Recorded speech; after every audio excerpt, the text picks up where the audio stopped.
debunked claims about the coronavirus. We have some good news. The indictments against Ross Ulbricht in the District of Maryland were dismissed with prejudice, meaning they can never be refiled. This is especially good because those indictments contain the only charge ever made that Ross engaged in murder for hire. This was a serious allegation that Ross Ulbricht denies. It was never prosecuted or ruled on by a jury, but was trumpeted by the federal government and the media as if it were proven fact. The Maryland court held these indictments for almost 5 years, poisoning Ross's case and leaving him under a cloud of unproven allegations. As explained in Ross's appeal to the Supreme Court, the fact that the judge used these allegations to give Ross a draconian sentence of double life without parole violated his Sixth Amendment right to a jury trial. Judges are required to issue sentences based on convictions decided by a jury, not unproven allegations never even charged at trial. Although this is a positive development, the dropped indictment will not set Ross free. Now, a presidential pardon is Ross's only hope of freedom. Sign the petition at freeross.org. freeross.org. While getting drinks after work with a group of coworkers, local shipping clerk Russell Chambliss told reporters Wednesday night he was unsure whether he was bonding with his male associates or being mercilessly bullied by them. I'm pretty sure that Bill called me limp dick earlier, and Todd keeps punching me in the shoulder. Pretty hard, too. I can't tell if it's their way of letting me feel like I'm part of the group or making me feel bad about myself. Chambliss said while his coworkers verbally demeaned him and even made him feel physically threatened at various points in the evening, they did so with large smiles on their faces, making it extremely unclear if his coworkers enjoyed his company or wanted him to leave the bar. Well, I told Jeff about this problem that I was having with my girlfriend, and he called me a pussy and then walked away. But then, like 5 minutes later, he came back with a beer that he had bought for me. What does that even mean? Apparently, I'm invited over to Todd's house for dinner this weekend. I guess that'll be fun. For more on this story, keep checking theonion.com. This is the Onion News Network.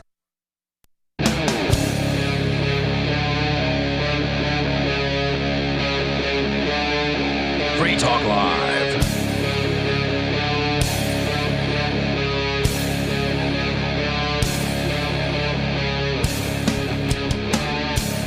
It is Free Talk Live. Welcome to the program here where you can take control of the airwaves. The number is 603-283-6160, 603-283-6160, and you can bring up anything that you want. With you in the studio tonight, it's Ian. Nobody. And Angie. MJ. Yep. That's me. Here we are again. Lots of stuff in the news to talk about here tonight, including another ban on Twitter. This time it was the guy from Project Veritas. Have you ever heard of Project Veritas? Yeah, they rock. What are they? Well, Veritas means truth in Latin, I believe. Okay. Or truthfulness, or maybe truthiness. Okay. But they have... they're more conservative than libertarians, so they spend some time attacking like Planned Parenthood and all that. Mm-hmm. But they do some good stuff. They send in undercover reporters into organizations. Okay. And present different scenarios and just publicize how the crew reacts to it, basically. Okay. Yeah, they've really stirred up a lot of controversy because of this undercover camera stuff. I mean, it's great. It's great work. I mean, anytime you can get bureaucrats, for instance, to behave how they would normally behave because they don't see the cameras, so that's... Or they see you as an employee, so they don't see you at all.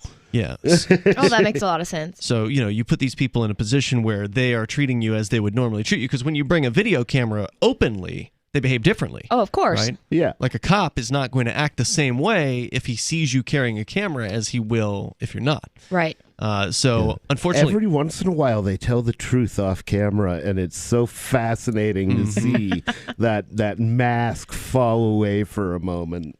So now the guy who's behind Project Veritas has been suspended, and as has Project Veritas permanently suspended from the Twitter platform as of today.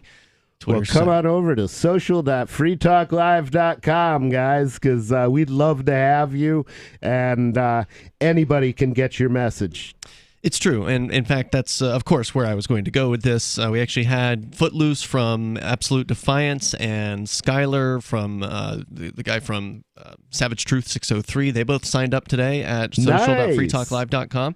Nice. So we're getting some activists in here, which is now, nice. are we like cultivating a stable of personalities? Because that might be a good idea. I think that's a great idea. The trick is to get them to come back and to keep posting there. That's the trick. Well, yeah, I mean that's the thing, and you know, it would be basically adding a tipping system to the thing. I guess would work. That might be the way to go, because if you have a tipping thing, then you have a way to express your appreciation for somebody's work that gives them an incentive to come back to that platform. It's a great idea. I don't know if such a thing already exists for Mastodon. It wouldn't surprise me if it does, because Mastodon, which is, for listeners that don't know, Mastodon is the decentralized, polycentric alternative to Twitter, where you can run your own server and no one else can tell you what to do with it, which is pretty awesome. But it's been in development for years, so it wouldn't surprise me if somebody's already figured that out. Yeah, and if not, it's trivial. I think you could use almost exactly the...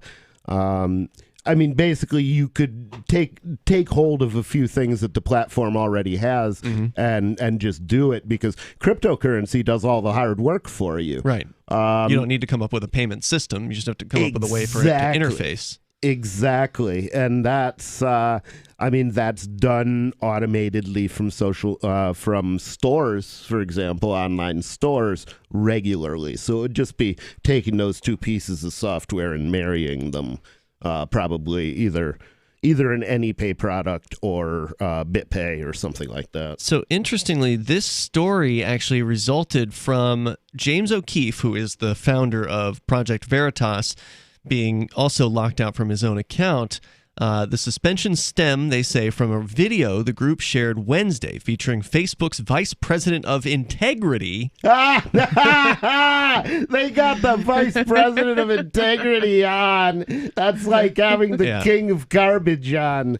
Apparently, Vice President of Government Integrity. This guy was apparently confronted at his home by Project Veritas. In the footage, which is still available on YouTube, Mr. Guy Rosen from Facebook is confronted outside of his home by Veritas reporter Christian Hartsock regarding claims that Facebook freezes comments on threads where the site's algorithm detects that they're, quote, may be hate speech. So they apparently wanted to talk to him about that, and they tried to, corner him outside of his house, because I imagine the guy's not returning phone calls. They never do. Right. Nobody at Google returns phone calls. Nobody at Facebook returns phone calls. Maybe if you have a monetary relationship with them. I mean, I'm sure they answer the government's phone calls because they get a lot of money from them. Right. While Project Veritas did blur the license plates of the cars parked in Rosen's driveway, the number of the executives' home is briefly visible in the clip. Twitter has not yet returned a request for comment. This, by the way, is a story from the Daily Mail in the UK, to clarify how the video specifically breached its privacy rules. But in its messages to O'Keefe and Project Veritas, Twitter wrote, quote, you may not publish or post other people's private information without their expressed authorization and permission. Wow. Well, is it private information? I mean, if I could go and pull up this guy's name, if I know where it's a matter of public record is what they call that. That's what I would think. I mean, They're saying that the private information is his address? That's what I think they're saying, yeah. If he owns that home, then it's a matter of public information. Correct. Yeah, that he you can look the owns deed up. that home. Also, by that logic, you wouldn't be able to shoot somebody in any recognizable place. Because if their location is a secret, when you interview them, then you can't interview them in front of McDonald's, because somebody might recognize that McDonald's and know where you are. Right. I mean, if you just have a house with a number on it, that doesn't really give you anything. That You can't doesn't see tell a street sign or anything like you that don't in the know video? which street he's on. No. You probably don't even know which city he's in unless they've given that information. Well, the thing is, fairness is not the order of the day in any of this stuff. Right. If you look at, I'm God knows I'm not a Trumper by any stretch, but if you look at the videos that are coming out, they are so damning, where you see basically his Democratic, the people who who are prosecuting the case against him standing up and saying, you did this, you did that, and then it cuts to shots of them doing exactly the same thing, or Hillary Clinton doing exactly the same thing, questioning whether an election was legit. And just think about what that means for 1 second. If you cannot question the legitimacy of an election, you must never question it. What if you see mobs of people in masks dragging one side or the other away from the polling place? Can you not say anything about that because that is supporting insurrection? You know, if so, then what keeps the integrity, if it ever had any, which I don't think it has, in our electoral system? If it must not be questioned, then we'll never know if it's ever wrong. And that is a very dangerous precedent that these people are setting. And we're letting them do it. I've been saying nothing about it. I mean, I actually joked one time when they came for Trump, I didn't speak up because screw Trump. But the fact that they came for Trump shows that they can get anybody they want to. They can take anybody down. Well, they think so. It remains to be seen how this ends. His supporters might still stand up, you know. Yeah. Well, no, what I mean is he's off social media. Has anyone heard from him yet? He's off social media, but he could be back on it in a heartbeat. If he launched his own site. Donald Trump, if you can't find your way onto social media, sign up at social.freetalklive.com. I will show you how to radiate your message out from there, because you're an idiot, but you should be heard. There you go. 603-283-6160. It's true. 603-283-6160. Your comments on the continuing crackdown on your speech. I'm not going to call it free speech, but your speech on social media.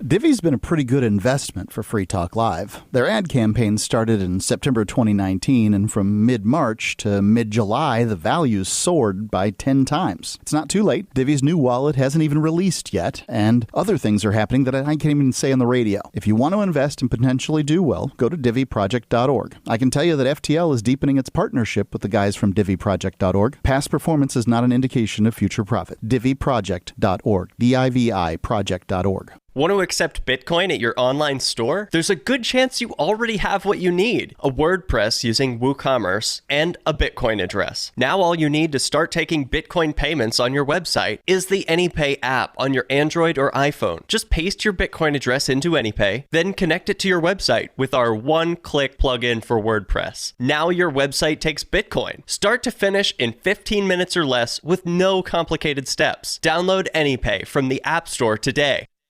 So you've heard all 3 hours of the latest episode of Free Talk Live, and you're still hungry for liberty-oriented audio content? Did you know that we have another 24/7 audio stream at LRN.FM? The Liberty Radio Network airs the latest episodes of some of the best liberty-oriented podcasts on the internet around the clock. In addition to recorded content, you'll also hear live shows like Free Talk Live, originating from our Keene, New Hampshire studio. So listen anytime at LRN.FM. That's LRN.FM. Having taken her father's throne, Sarah Calhoun has fallen out with one of her best allies, and her brother Nathaniel heads into Imperial Philadelphia with a reckless plan. Her uncle Thomas, armed with new powers and new allies, aims to remove Sarah from her throne and from the world of the living. To survive, and to gain the strength she needs to fight an impossible war, Sarah must unite the Mound Builder Kings to enact an ancient rite that will propel her beyond mortality. Servant Daughter by DJ Butler is the newest entry in the Dragon Award-winning Witchy War series from Baen Books at BaenBooks.com. Join liberty-minded voluntarists, anarchists, and libertarians from June 28th through July 4th for ForkFest 2021 at Rogers Campground in the beautiful White Mountains of New Hampshire.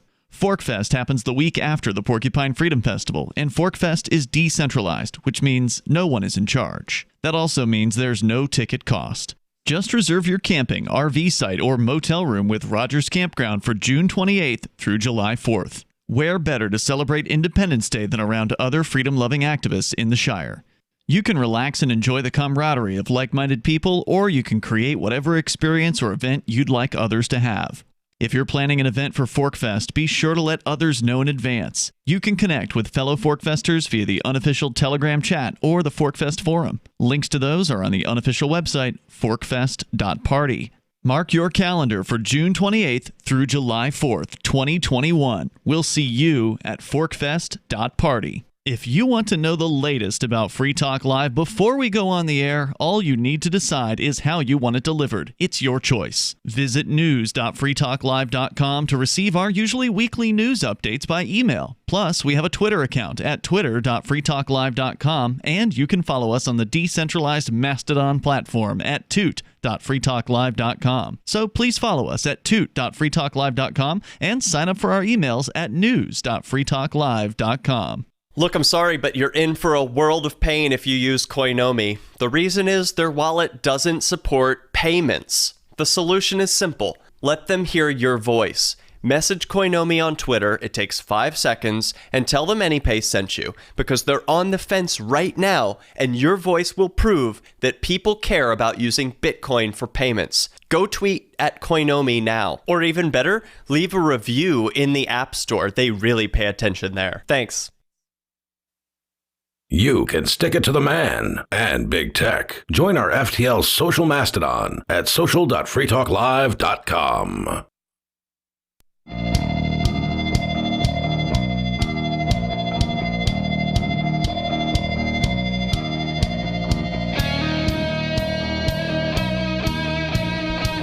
This is Free Talk Live. The number, if you want to join us, 603-283-6160. That's 603-283-6160. In the studio tonight, it's Ian.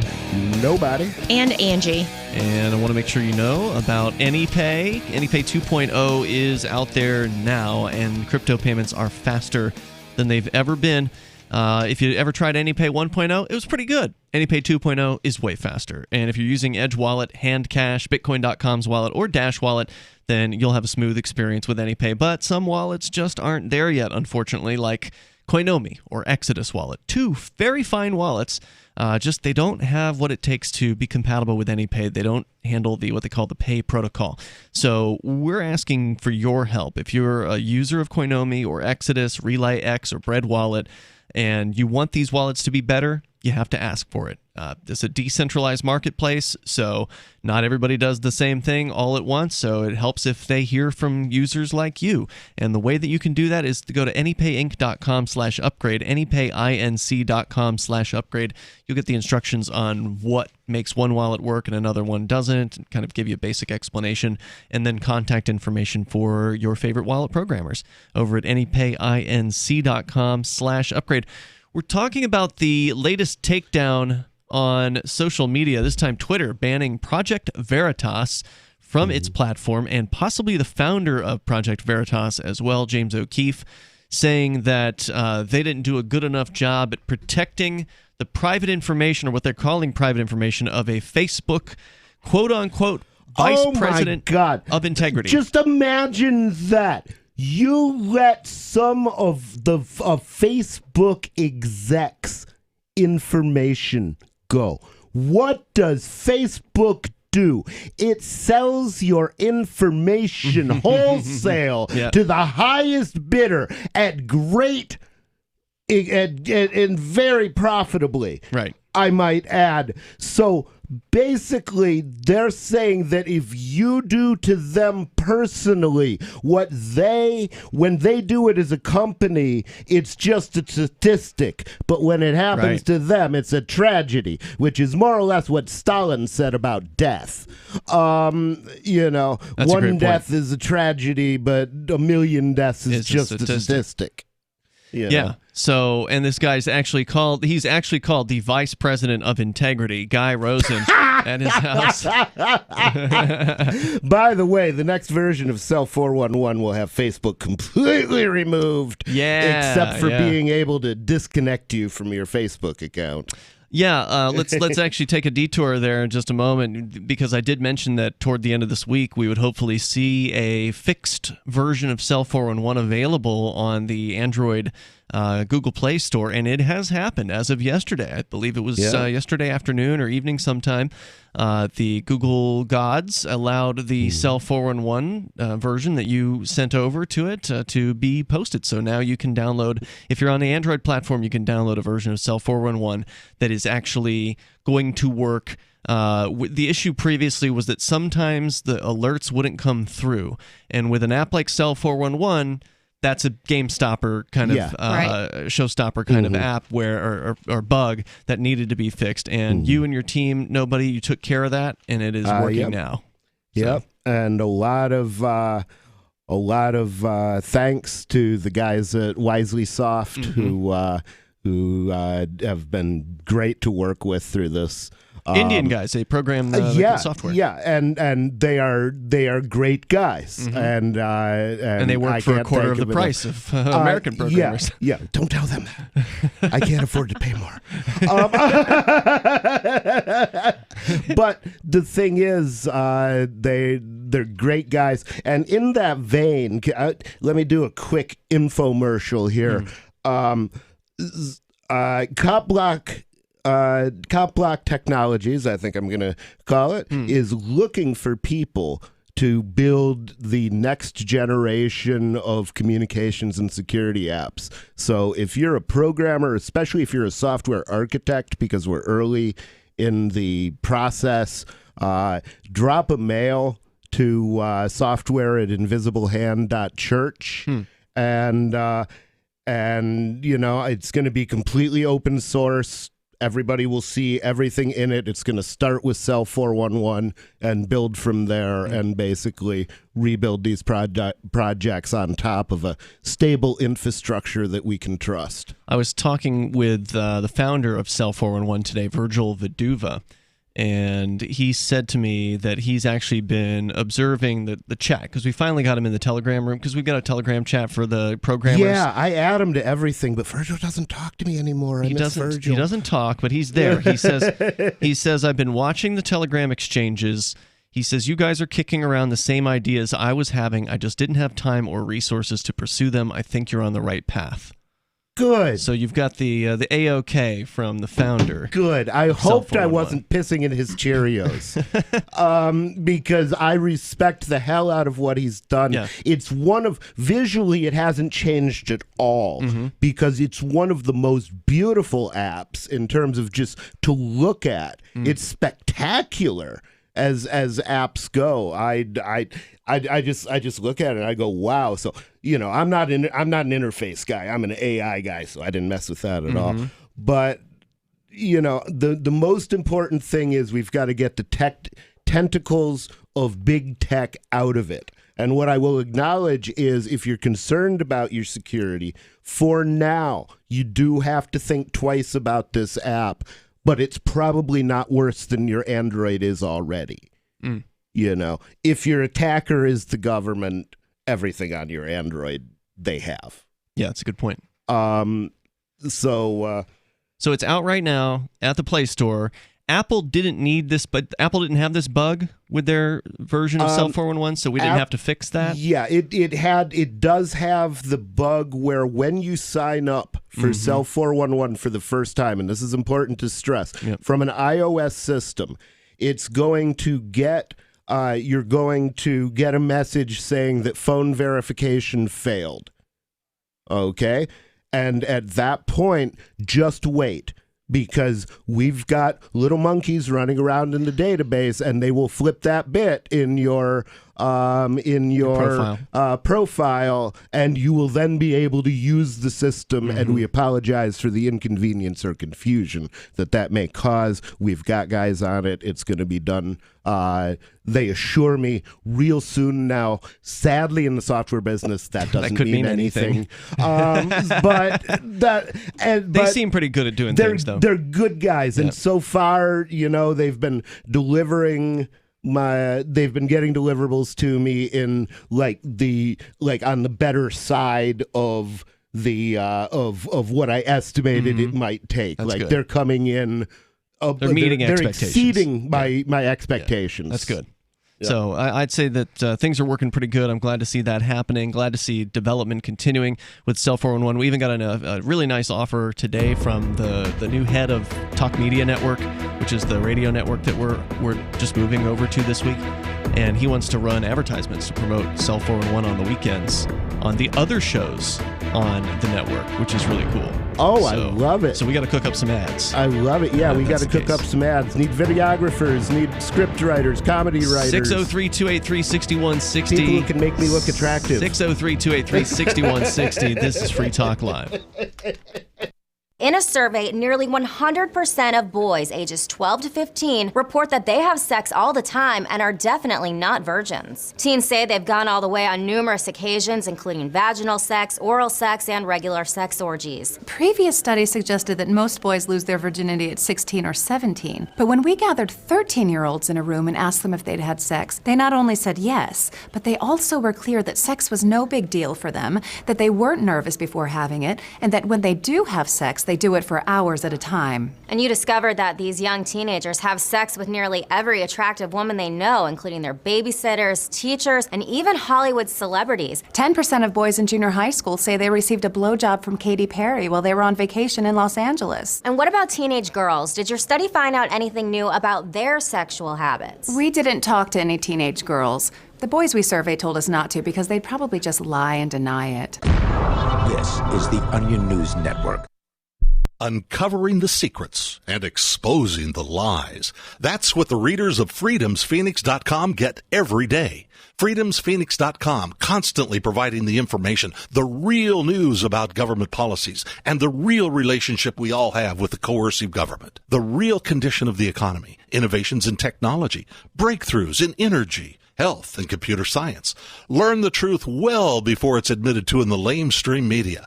The corporate media, nothing more than distributors of government propaganda, but now there's an alternative. freedomsphoenix.com. Constant news updates on the issues that affect your life in the most important ways. With liberty and property under constant attack, freedomsphoenix.com provides the understanding behind the propaganda, and it encourages the participation of its readers. Go to freedomsphoenix.com. That's freedoms with an S, phoenix.com. freedomsphoenix.com. The revolution between the ears has already happened. Are you tired of your taxes funding endless occupations around the world? Antiwar.com is run by people who understand that wars abroad become wars at home, wars on our freedoms. Antiwar.com is dedicated to bringing you the latest in news, views, interviews, and reviews from the top movers and shakers in the anti-occupation movement. Antiwar.com has it all, from thorough foreign policy analysis to interviews with whistleblowers who used to run the military-industrial complex. Anti-war, pro-free market. That's antiwar.com. The LRN.FM social media channels have been revamped. We've eliminated Facebook and focused on other platforms like Twitter and Mastodon, the decentralized alternative to Twitter. On our accounts, you'll find posts from multiple LRN.FM show hosts together in one place. Follow us on Twitter at twitter.lrn.fm, or better yet, move to the decentralized Mastodon social media platform at toot.lrn.fm, toot.lrn.fm. I think you'll like it. Why did you move to the Shire? I moved here to the Shire because there's other people around who take liberty just as seriously as I do. I moved to the Shire because I saw videos of people challenging authority and thought that I could get support myself.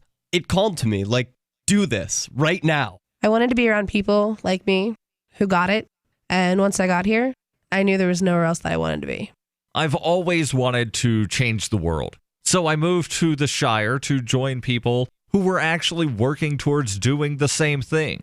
The people here are awesome, loving, and positive. It was for the adventure and for the feeling of something important is happening here, and I just wanted to come to sort of be part of that. Visit ShireSociety.com to read and sign the Shire Society Declaration and learn the reasons why, if you love liberty, you should immigrate to the Shire. Plus, connect with others via the forum at ShireSociety.com. That's ShireSociety.com. Don't miss a moment of Free Talk Live. Get our archives daily via our podcast at feeds.freetalklive.com.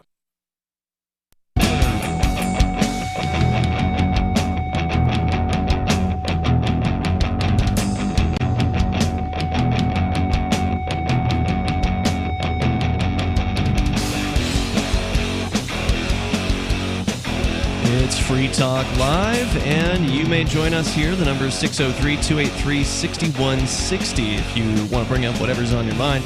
That's 603-283-6160.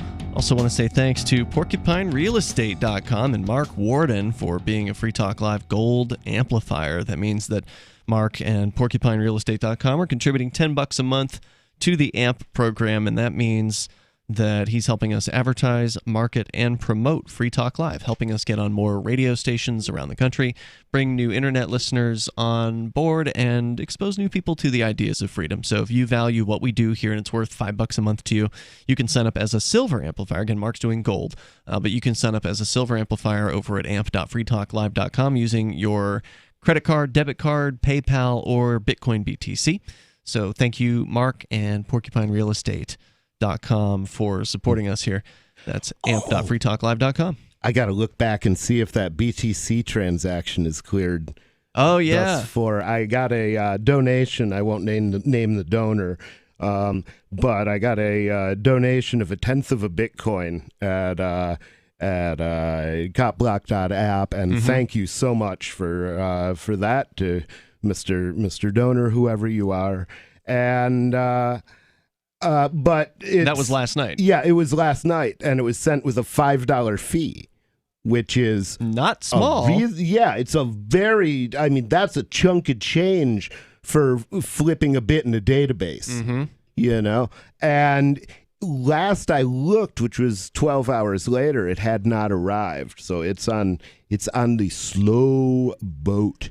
And this illustrates, and I've been ramping up on this for a while, and the bottom line is Bitcoin has become a Ponzi scheme. Because what? A Ponzi scheme? It's become a Ponzi scheme because they're selling the ability to perform 7 transactions per second. That is absurd. That was great in the proof of concept release. Sure. That was the original one, because it took us a long time to exceed that number of users. Right. So Satoshi would have known this isn't going to be a problem for a while. And then it was. And then there will be money to fix it. Yeah. And there was money to fix it. And somebody hijacked Bitcoin, because Bitcoin should have been able to solve this problem many times over. And we've seen the Lightning Network, which seems to be like a train wreck.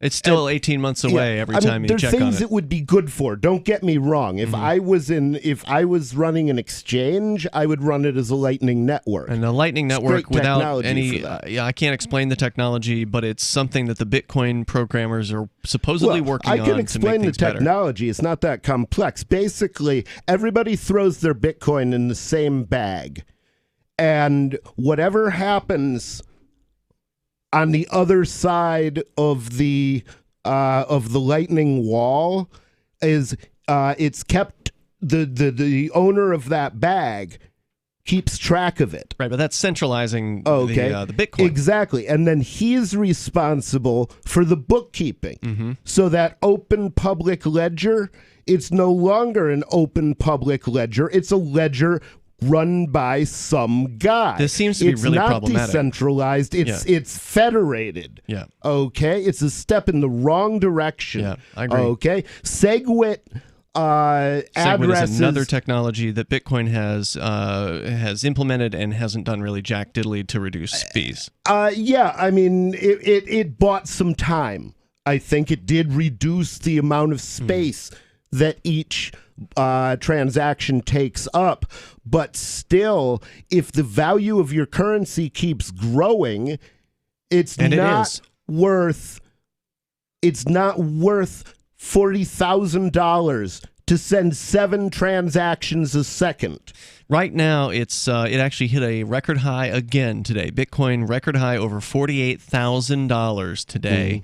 It's amazing the price just shooting up of this thing. It's become a scam because it's supposed to be a store of value, but you can't store value that you don't have. And if you can only do seven transactions per second when everybody else can do 1,000, and when there are 1,000 other blockchains out there to put your traffic over, then that's all they're trading on is a name and hype. That's it. The hype machine is going. Why doesn't the hype machine see Bitcoin Cash? Why don't any of these brilliant celebrities see the other coins that are out there? Well, they are talking about Dogecoin. But that's not... good. Yeah. Good. Well, I mean, and don't get me wrong. I made money when they pumped Doge, you know. I didn't make money. The church made money. I've taken a bow of poverty. But you set up the trading on behalf of the church.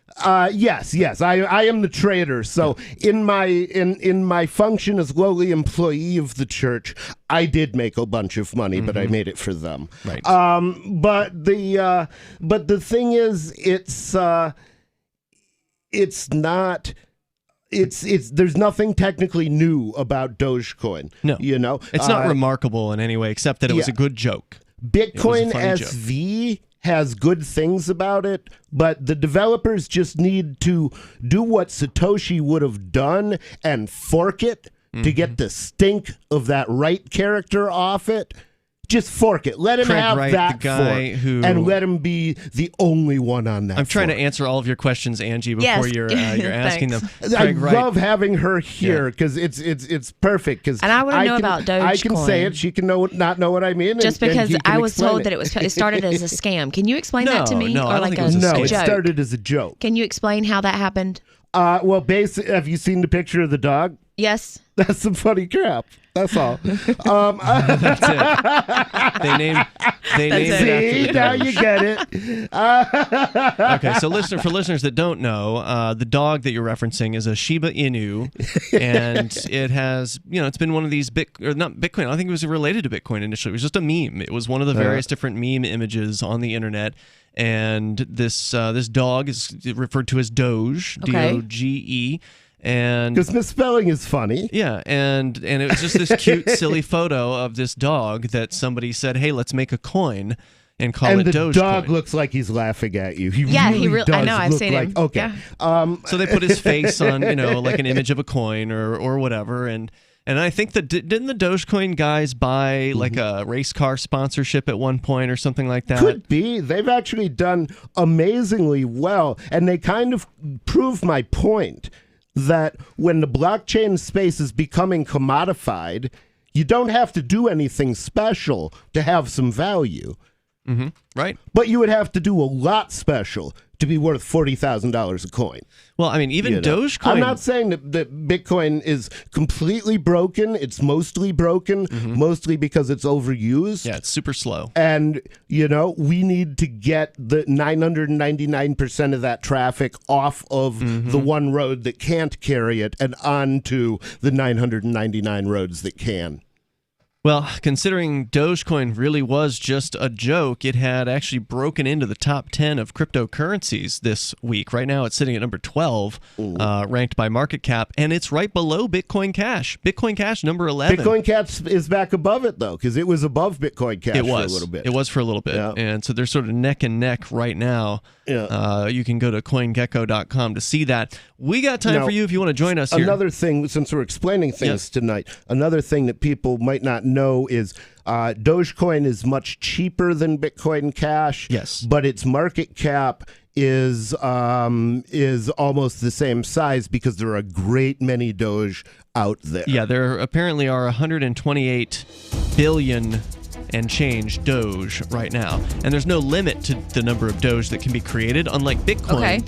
Where Bitcoin has a limit and Bitcoin Cash has a limit at 21 million. Bitcoin Cash is the real Bitcoin. Yeah, Dogecoin is the definition of an inflationary currency. They can just keep on going and going but and going that's forever. Okay. It will never make them $1 billion, but they'll carry plenty of traffic. There's more coming up here. This is Free Talk Live.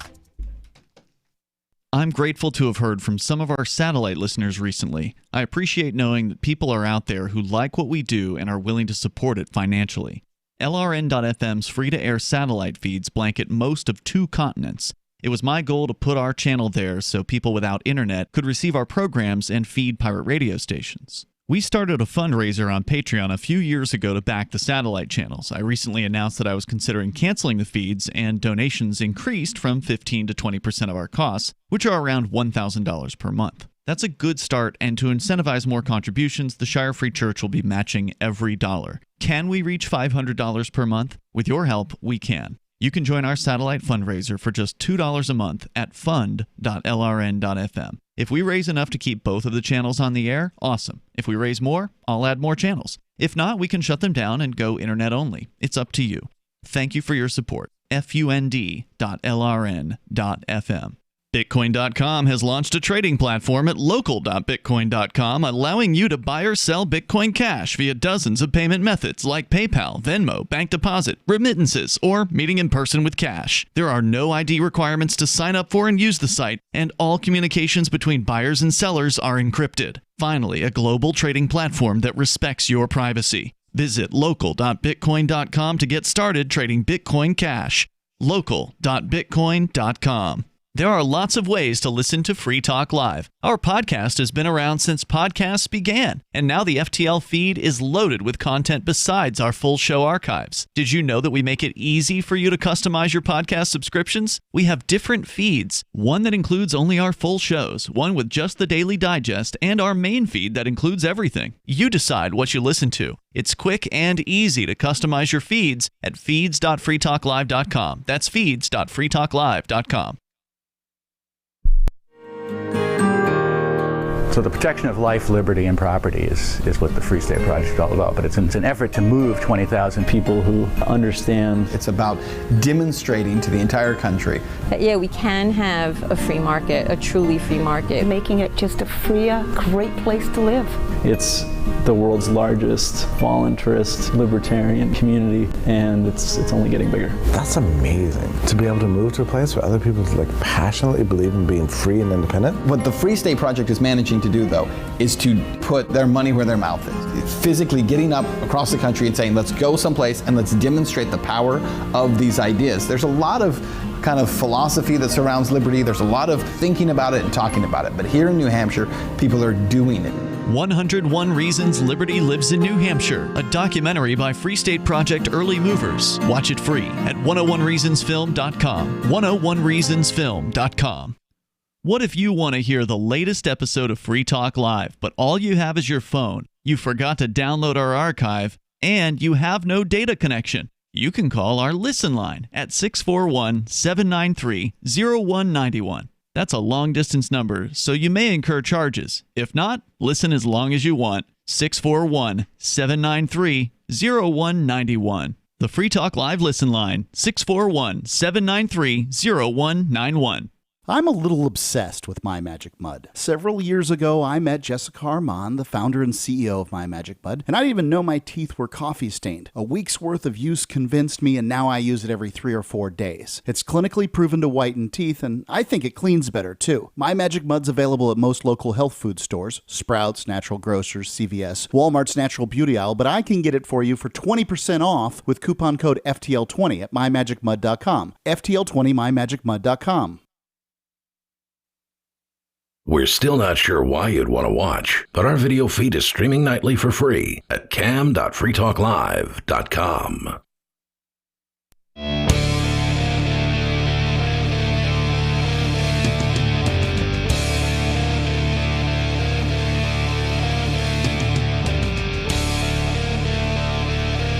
Free Talk Live, open phones as always. If you want to join us here, we're talking about everything from cryptocurrency to Cell 411 emergency alerts and Facebook, or rather Twitter, banning somebody sort of on behalf of Facebook.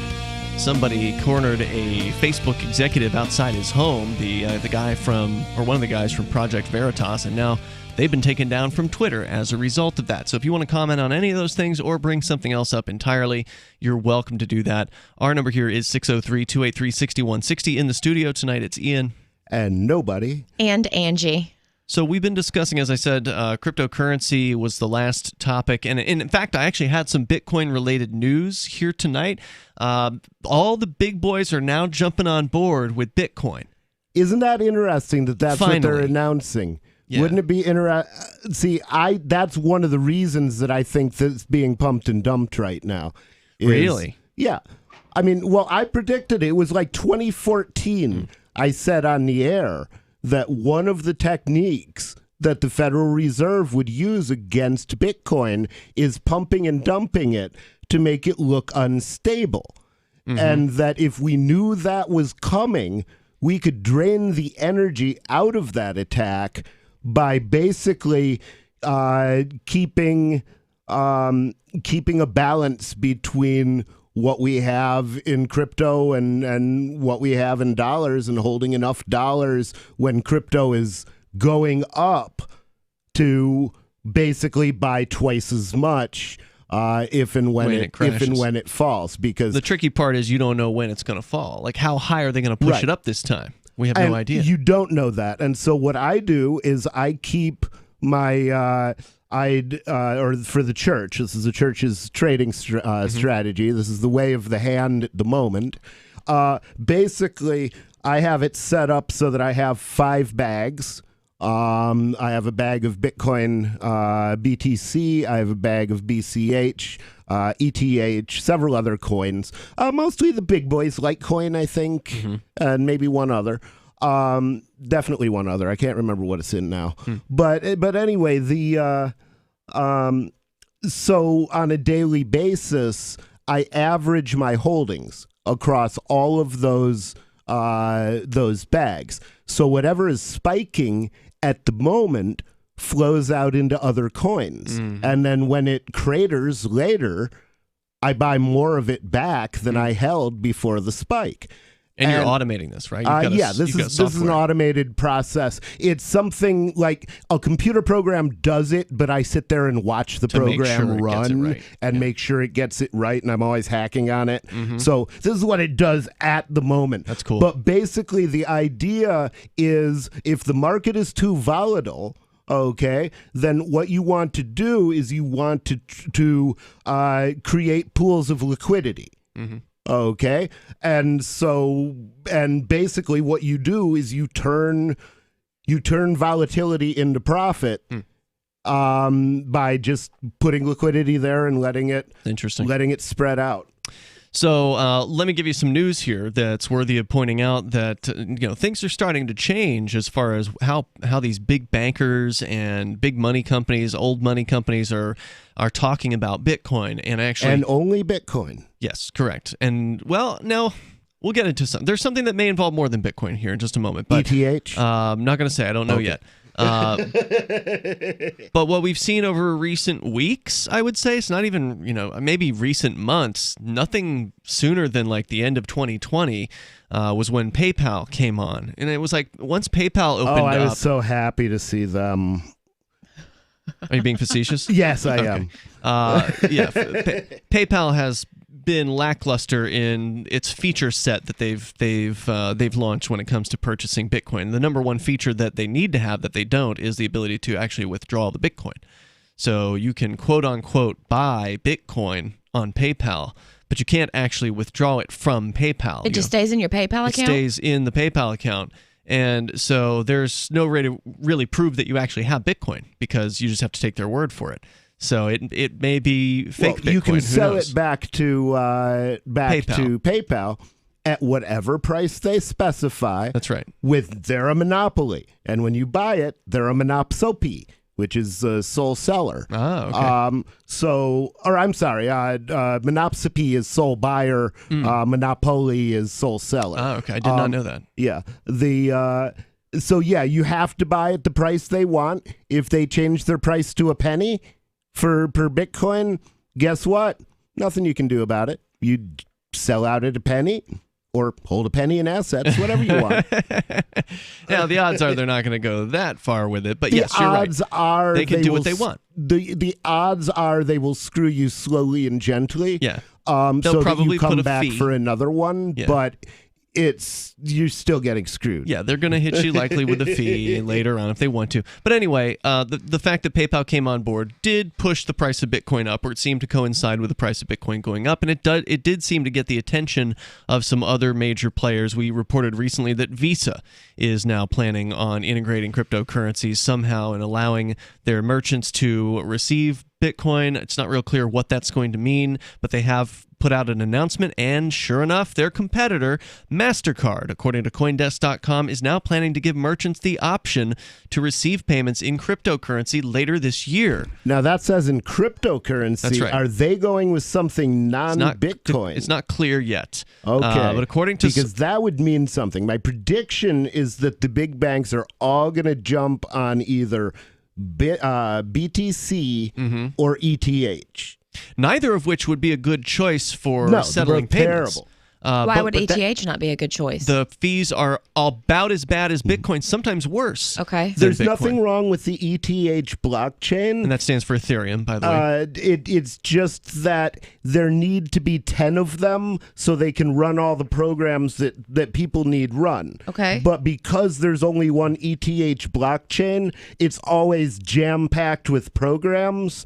And so basically the fees are sky high. Yeah, it's not meant to be a money system. I mean, it can be used as money, obviously, but Ethereum, for listeners that aren't familiar with it, it's the number 2 crypto by market cap right now and has been for a long time. It is a programming interface, basically. It's a way to run software. It's a virtual machine is what it is that your programs run on top of. Yeah, and you have to pay fees in order for your program to run, basically, because you're using other people's computers, essentially, to run that program.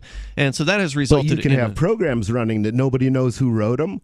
Nobody knows where they came from. So where do the fees go? To the miners. Okay. Yeah, they go to the miners. They can also go to the smart contracts, which are what they call the little programs that run on it. Right. So that's what Ethereum is. It's a way for people to do other things besides money with cryptocurrency. Okay. Which also says that it should not be taxable. No doubt. It's not money.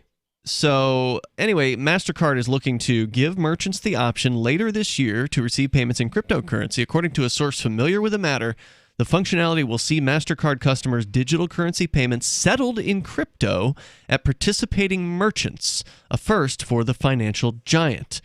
So it's not clear if they're actually going to accept cryptocurrency payments at the point of sale as much as they are offering to settle to the merchants in cryptocurrency, which is an interesting option if that's what they're talking about. Meaning that if you're a merchant and you accept MasterCard, that any person that comes in and swipes their MasterCard and pays you with dollars, you may be able to tell MasterCard, hey, I'd rather have that in Bitcoin or Bitcoin Cash or whatever it is the options are that they decide to make available, which would essentially mean MasterCard would become a cryptocurrency dealer. Yep, they would hold it. You're still spending 3%, and the same thing could be implemented as a wallet with an interface to Cash App. Sure. You know, it's or USDT. The thing about Cash App is it in turn has a nexus with the MasterCard and Visa system, so it makes it easy to get money out of it through your ATM. They're actually tied into the ATM and system. That's why people pay 3% to MasterCard, because it gives them access to all of the MasterCard holders, and there's a lot of them. So they're not going away anytime soon, and it's interesting here that they're doing this now. According to CoinDesk, the company has not yet disclosed which digital currencies it intends to support or where this will be available, but the details shed new light on their CEO's Q4 pledge to integrate digital currency payments, quote, directly on our network, unquote, in a move for the new chief in his first earnings call. Previously, MasterCard supported... That's a use for the Lightning Network. Okay, basically... They could have all of the money that gets paid in goes into their Lightning node. They're keeping the books behind the scenes, but then when you pull Bitcoin back out, it comes out of the same bag it went into. You could also use it to run a digital casino. 603-283-6160. In other news, the nation's oldest bank in the United States is also now jumping into cryptocurrency. We'll tell you about that coming up, and you can share your thoughts with us. 603-283-6160. This is Free Talk Live. I'm sorry if I'm being... Are you tired of governments murdering people around the world? Stop using their money. There is an alternative. Bitcoin is a stateless, free market, non-political currency. Bitcoin cannot be inflated or controlled by any government. By using their money, you are helping the state. Stop doing it. You have an incredible alternative available now. Learn it, use it, spread it. Get started with Bitcoin at bitcoin.com. That's bitcoin.com. Divvy's been a pretty good investment for Free Talk Live. Their ad campaign started in September 2019, and from mid-March to mid-July, the values soared by 10 times. It's not too late. Divvy's new wallet hasn't even released yet, and other things are happening that I can't even say on the radio. If you want to invest and potentially do well, go to DivvyProject.org. I can tell you that FTL is deepening its partnership with the guys from DivvyProject.org. Past performance is not an indication of future profit. DivvyProject.org. D-I-V-I Project.org. There are basically two types of advertising, direct response and branding. Radio's great for direct response with its low cost to listener ratio, but audio can't be beat for branding, which is a longer-term endeavor. You want to be the first thing that someone thinks of when they think about your product or service. If you have a local business that you want kept top of mind in your community, call the station. If you need national reach, Free Talk Live's got around 200 radio stations, millions of monthly listening sessions, can suit all budgets, and if we don't think we're right for you, we'll tell you. Email me, mark@freetalklive.com. Tired of cancel culture? Sick of mega tech corporations holding an axe over your head? Join the LRN.FM Matrix chat server. It's self-hosted, so no one else can tell us what to do or say. Don't like the existing channels? You can make your own. You can even connect into some of our channels from other Matrix servers. It's federated. For the full LRN.FM Matrix experience, though, you should join our server via the step-by-step instructions at chat.lrn.fm. Chat.lrn.fm. You're listening to the live edition of Free Talk Live. Hour number 2 is next after the news here on the Liberty Radio Network at LRN.FM.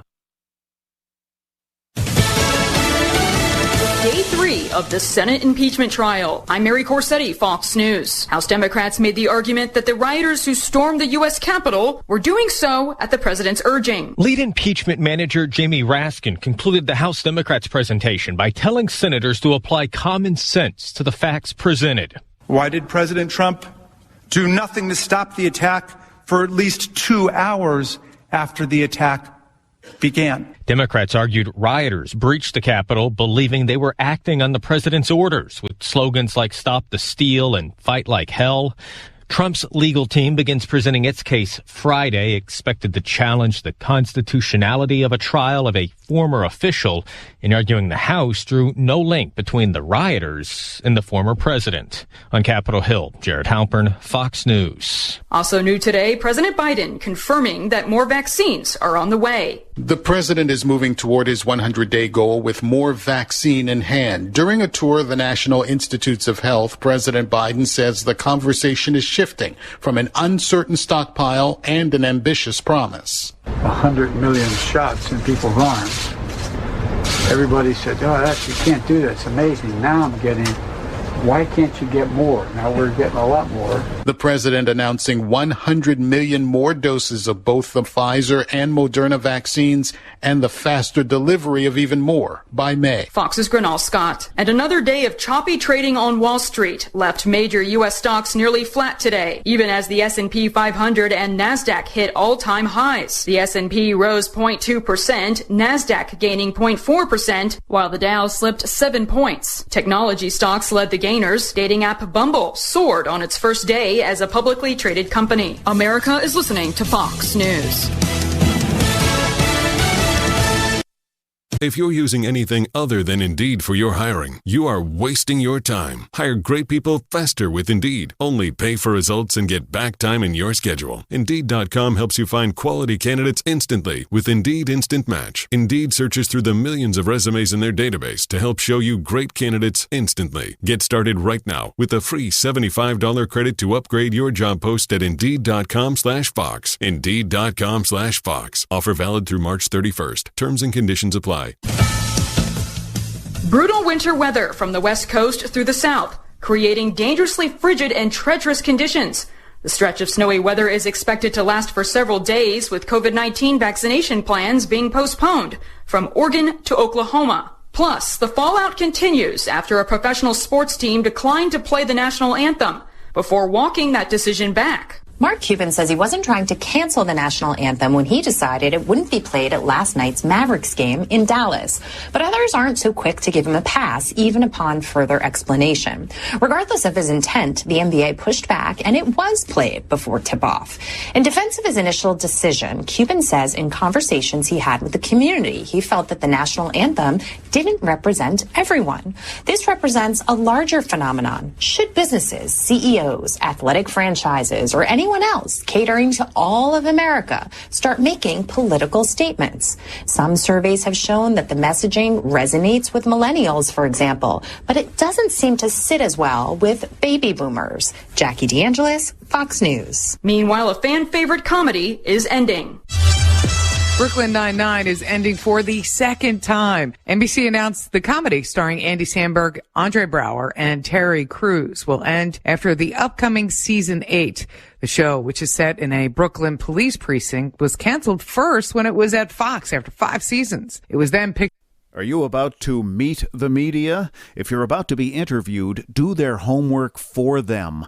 Know this about the person who will interview you. He or she is busy, so expect minimal, if any, preparation. He or she doesn't know as much about your topic as you do. He or she isn't as concerned as you are about getting your message out. So you need to take responsibility. Provide a biography and fact sheet, photographs, or other materials that tell your story.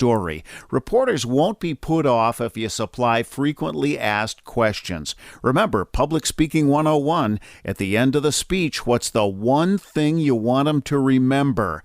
You can download the document I supply to reporters who interview me and squirm through a video that demonstrates how not to conduct your media interview at www.survivalspeech.com. I'm Holland Cook.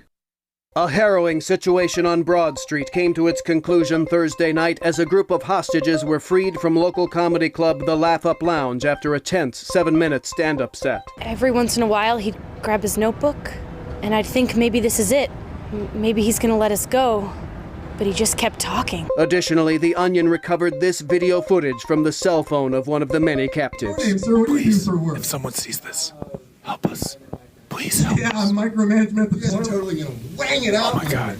Oh my god, no. Cool. I'm not a religious person, but at one point I said the Lord's Prayer, and it actually had a calming effect. Like Jesus was standing next to me and said, "You're gonna get through this." I mean, sometimes you're just in the wrong place at the wrong time. You know, don't take life for granted, because you just never know when something like this could happen. So. This is the Onion News Network.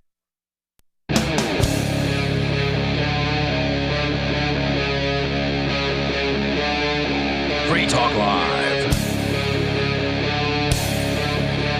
It is Free Talk Live, and the phones are open as always here as we kick off the second hour of the program. The number is 603-283-6160. That's 603-283-6160. In the studio here tonight, it's Ian. Pope Nobody of the Church of the Invisible Hand.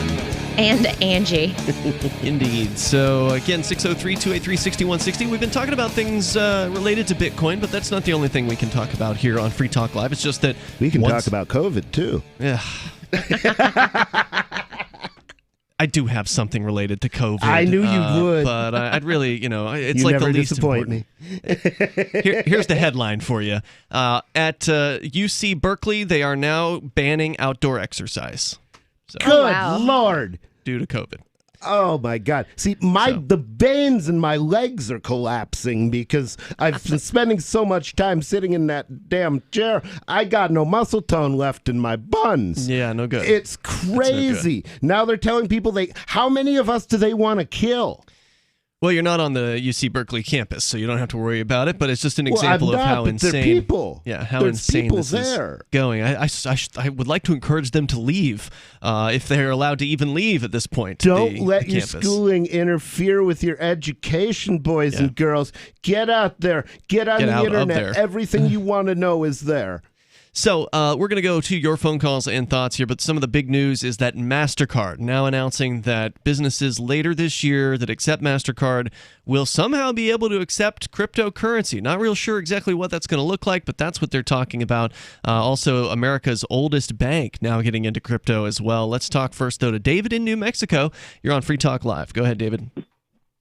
Yeah, I need you to straighten me out. I was just listening to a radio station out of Arizona, and some expert know-it-all, Bubba Guido, said that Bitcoin is not backed up by anything whatsoever. Mm-hmm. And so I want you to set that Bubba Guido on a radio station in Arizona straight as to whether he is an expert or not an expert.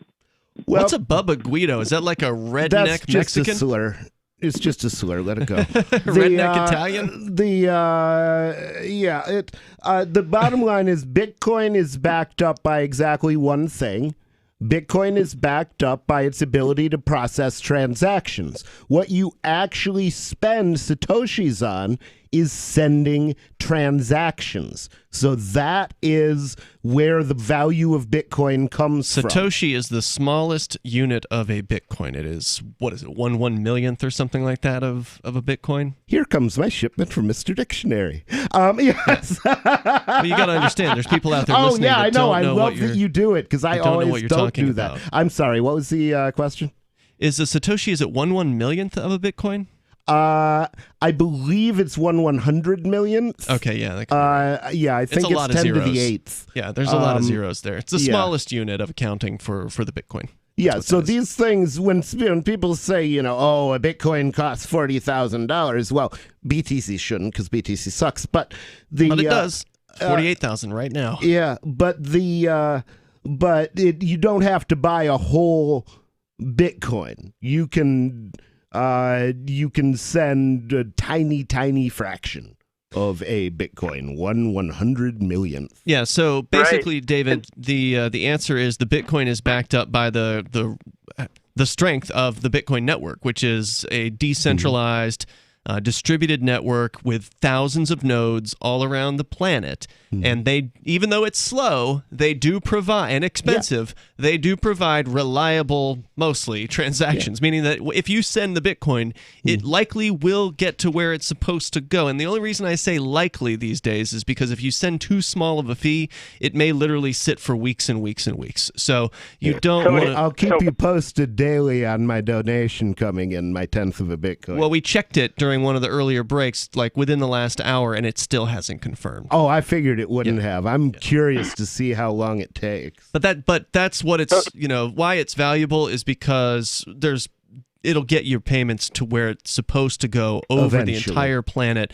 The good news is the other cryptocurrencies that are like Bitcoin will do it instantly or near instantly. I mean, they'll get it done within 10 minutes or less. Yeah. In most cases for less than a cent. Fraction of a penny. Yeah. Fraction of a penny. So, why do you pay $30 to do something that you could do for a fraction of a penny? Because you don't know any better. That's why. It's true. Well, I'm here to teach and to preach. So Bitcoin is indeed backed up by something very, very, very significant as opposed to nothing. Is that what you're saying? Yes, exactly. It is significant to have thousands, I think over 10,000 the last time I saw, of these nodes existing on the internet. That the significance of that means that it cannot be stopped.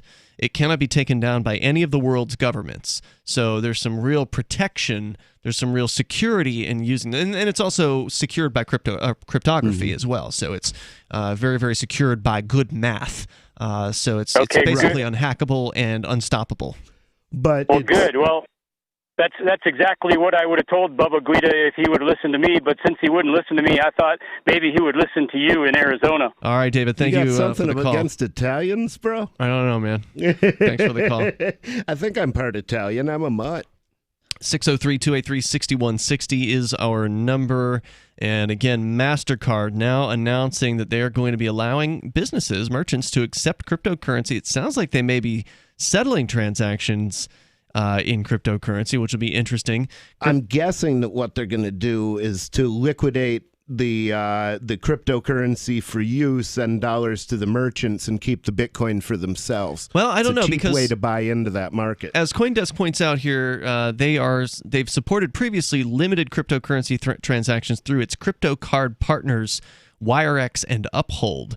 But those programs only cover payments, not settlement. The coins are converted to fiat currency well before reaching the merchant. The new initiative promises to upend that dynamic among store owners and businesses who opt in. They will be able to conduct their business beyond the bounds of the fiat, which means government money, ecosystem, assuming, of course, their customers have crypto they're willing to spend. Okay. So we thought maybe that they were going to be converting to crypto, but now it sounds like they may actually allow customers to pay with crypto, which would require a significant change in their point of sale systems. I mean, these things are designed. No, not at all. All they do is they could do the same thing that AnyPay does. Basically, bill you in dollars. Mm-hmm. Well, AnyPay doesn't do it this way, but basically, what they do is you send your crypto to them. Mm-hmm. It goes into a custodial wallet. Okay, and whenever you make a sale, okay, they take some Bitcoin out of your wallet, put it in their wallet, and then pay the vendor in dollars. Yeah, but that's not what they're talking about here. And again, this may just be the other thing they could do is then pay the vendor. The vendor, they've got a liability to the vendor once they've moved your coin into their wallet. If their agreement with the vendor says they settle it with him in coin, then they would settle it with him in coin. But it still doesn't have to be denominated in crypto. Think of AnyPay. It's the same process. No, I understand what you're saying. The price in dollars. No, I understand what you're saying. Obviously, the vendor is the merchant is likely going to have a dollar price on the shelf. But the way this story is making it sound, and they're just citing a source, so they don't have any official statement from MasterCard. So it's somewhat speculative, but it makes it sound like they may actually accept cryptocurrency payments from customers and later on offer to settle in cryptocurrency to the merchant. We'll see how this pans out. They say it's hardly a safe bet given the buy and hold mantra pervading the world's largest cryptocurrency. That the source pointed out that most Bitcoin buyers primarily treat their coins as investment vehicles and not payment tools. And the source underscored there's no guarantee MasterCard's crypto settlement initiative will even support Bitcoin. Instead, cryptos will be evaluated against MasterCard's 2019 Principles for Blockchain Partnerships framework. That's worth reading. Released in the wake of MasterCard's Libra exit. Remember when they were involved with the Facebook coin? Yeah. And they left the Facebook coin? So they came out with these principles around then. The document places emphasis on stability, consumer protection, and regulatory compliance in vetting potential partners. Does MasterCard invest in Blockstream? They do. They do. Okay. Yeah. I wasn't sure if it was both of them or Now, not. what is Blockstream? Okay. Blockstream is a company that employs some of the Bitcoin legacy coders and or Bitcoin BTC coders, and they were the ones who pretty much insisted that the obvious fix to capacity expanding the block size not happen. Yep. So MasterCard was sort of behind that, which is interesting. There's more coming up here in moments. This is Free Talk Live. Want to accept Bitcoin at your online store? There's a good chance you already have what you need: a WordPress using WooCommerce and a Bitcoin address. Now all you need to start taking Bitcoin payments on your website is the AnyPay app on your Android or iPhone. Just paste your Bitcoin address into AnyPay, then connect it to your website with our one-click plugin for WordPress. Now your website takes Bitcoin, start to finish in 15 minutes or less with no complicated steps. Download AnyPay from the App Store today. Some of you asked, and now we've delivered. LRN.FM's live Keene, New Hampshire studio shows are now streamed in HD on Twitch. Visit our channel at twitch.lrn.fm and give it a follow. If you have Amazon Prime, you get one free subscription on Twitch. If you use it on our channel, Twitch will give LRN.FM a monthly piece of your Prime subscription cost. So please watch, follow, share, and subscribe to twitch.lrn.fm. That's twitch.lrn.fm. What if the United States and the Soviet Union had fought on land, sea, air, and the astral plane, struggled for dominion across parallel dimensions or on the surface of the moon? What wonders would have been unveiled? What terrors would have haunted mankind from those dark and dismal dimensions? Come closer, peer through a glass darkly, and discover the horrifying alternative visions of World War III from some of today's greatest minds in science fiction, fantasy, and horror. Weird World War III. Available now from Baen Books at baenbooks.com. Are you tired of governments around the world killing innocent people? Stop using their money. There is an alternative. Bitcoin is a stateless, free market, non-political currency. Bitcoin is money that cannot be inflated or controlled by any state. By continuing to use their money, you're perpetuating the killing. Stop doing it. You have an incredible alternative available to you now. Learn it, use it, spread it. Get started with Bitcoin at Bitcoin.com. It's Bitcoin.com. Free Talk Live. The heavy-handed language that you're speaking out against the government is, I never heard anything like this on the radio. When the founding fathers decided that the government of England was no longer servicing their needs, they stopped paying their taxes first.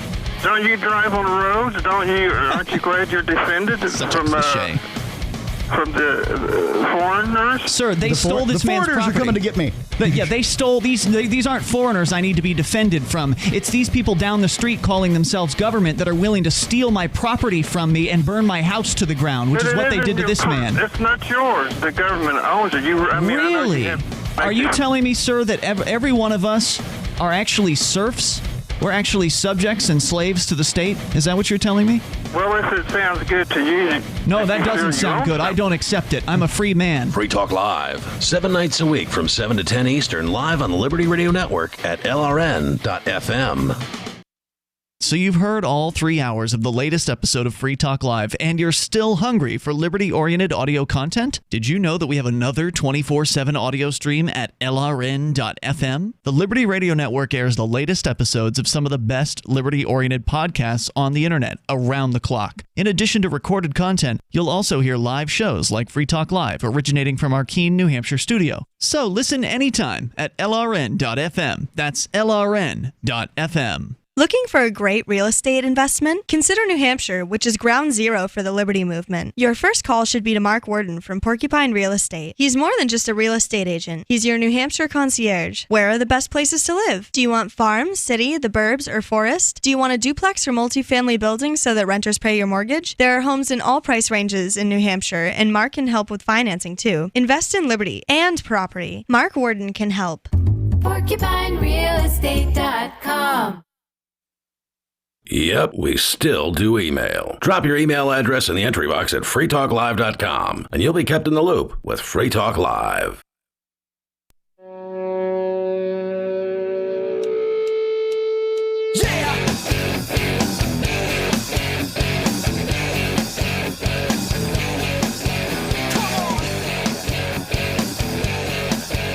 This is Free Talk Live, and you can join us here. The number is 603-283-6160. That's 603-283-6160. And bring up anything that you want. We're talking about some of these old money companies like MasterCard jumping into the Bitcoin universe, apparently. MasterCard It's announced a trap! It may be, but ultimately, I think it's going to be good for the prices of all cryptos. Because, look, the fact is, even though you and I, nobody, we agree that Bitcoin BTC, the original Bitcoin, is less than useful. And we have our critiques that I think are entirely valid about it. People are going to continue to bid the price up likely for some amount of time, and that's only going to result in the other cryptocurrencies also going up. So everybody's going to win. I mean, eventually, what's going to happen is people are going to come in through buying Bitcoin. They're gonna make money from Bitcoin. They're going to get excited about it, and they're going to start reading, and then they're going to find out that there are all these other tools that do the same job better. And that money, so eventually it will reach an equilibrium where the number of people entering from dollars is equal to the number of people who are leaving to other coins. And and then eventually I think it will start falling, and it will be completely subsumed or mostly subsumed by the other coins. And if people start to actually try to use Bitcoin, they will realize its failure.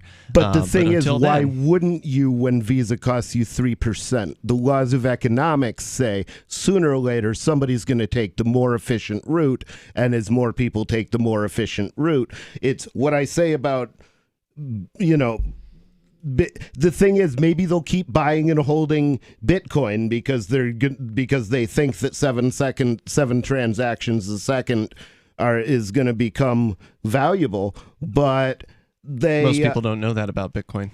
Most people don't. Yeah, Bitcoin can perform 7 transactions per second, but at the same time, when they're trying to monetize their web app or when they're trying to monetize their program, their Android app, they're not going to build Bitcoin into their micropayment system. It's not going to be there. You can't have a micropayment exactly. with Bitcoin. It's impossible. So they have to do all of that on systems not Bitcoin. And the sooner people figure that out, the better. So with you tonight, you've got Ian. Nobody. And nobody Bonnie. tells the truth. And Bonnie, you're sitting in for Angie. She had to step away due to some family. I was going to say that hair color makes you look 10 years younger. Oh, my God. Let's go to your phone calls here. CW is on the line in Arizona. You're on Free Talk Live, CW. Hey, howdy. I don't know why Dave didn't want to say KTOX in 1340 Needles, California. That's the greatest station in Arizona. That's where we pick you guys up from. Now, wait a minute. Dave lives in New Mexico. I know, but he's a KTOX rat. He always listens to KTOX. Oh, really? So he picks us up, who is the Bubba Guido he was referring to? He kept saying that. I think Bubba Guido's, a local guy that calls in KTOX, and I think he might be a Mexican hipster that's from SoCal. Okay. I think he probably has dreadlocks is what I think, too. Wow, a dreadlocked Southern California Mexican hipster. Does he actually does he call himself Bubba Guido, or is that how... He does not. Is that a slur? It sounds He's kind never of... said his name, Guido is usually a slur against Italians. Yeah, I thought it was Italian. Slur now. Hold on, everybody's talking at once here. What's that, CW? Sorry. I said he's never said his name, so we don't know his name on air, but he sounds like a Mexican hipster with dreadlocks. I swear to God. And he had called in today to ask about Bitcoin? Oh, no, yeah. He was talking about Bitcoin, like what backs it, and then he also brought up gold back. Really? Because gold back, isn't gold back backed by gold? That's actual They are gold. They don't have to be backed. Correct. You're talking about the gold back, which is a physical currency, an actual 1/1000th of an ounce of gold. It's a very, very beautiful product, and I highly recommend people learn about these things. They're fantastic. Yeah, he brought that up versus having some digital currency. You have something that's actually a precious metal that might be reliable in the future versus crypto.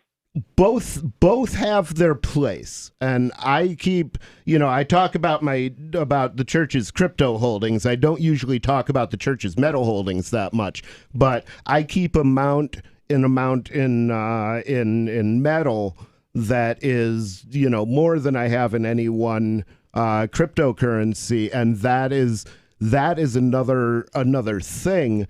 There's also the GB2, which is eventually coming, and that is a gold-backed currency, so that you can send gold-backs back and forth, as you're buying cups of coffee, but then you settle it with physical gold-backs. And I think that the Bitcoin was the very first of the cryptocurrencies, and so the fact that it could be a cryptocurrency was enough for it to sell. But eventually, what I expect, because the cost of doing the transactions is such a small cost usually, or a small part of the cost of actually doing the transaction, of actually providing the service that's bought, I would expect that most current cryptocurrencies, except the privacy coins, and possibly including the privacy coins, will eventually be silver or gold-backed stable coins. That's my guess. I'm not an advisor. I'm a programmer. What do I know? Okay.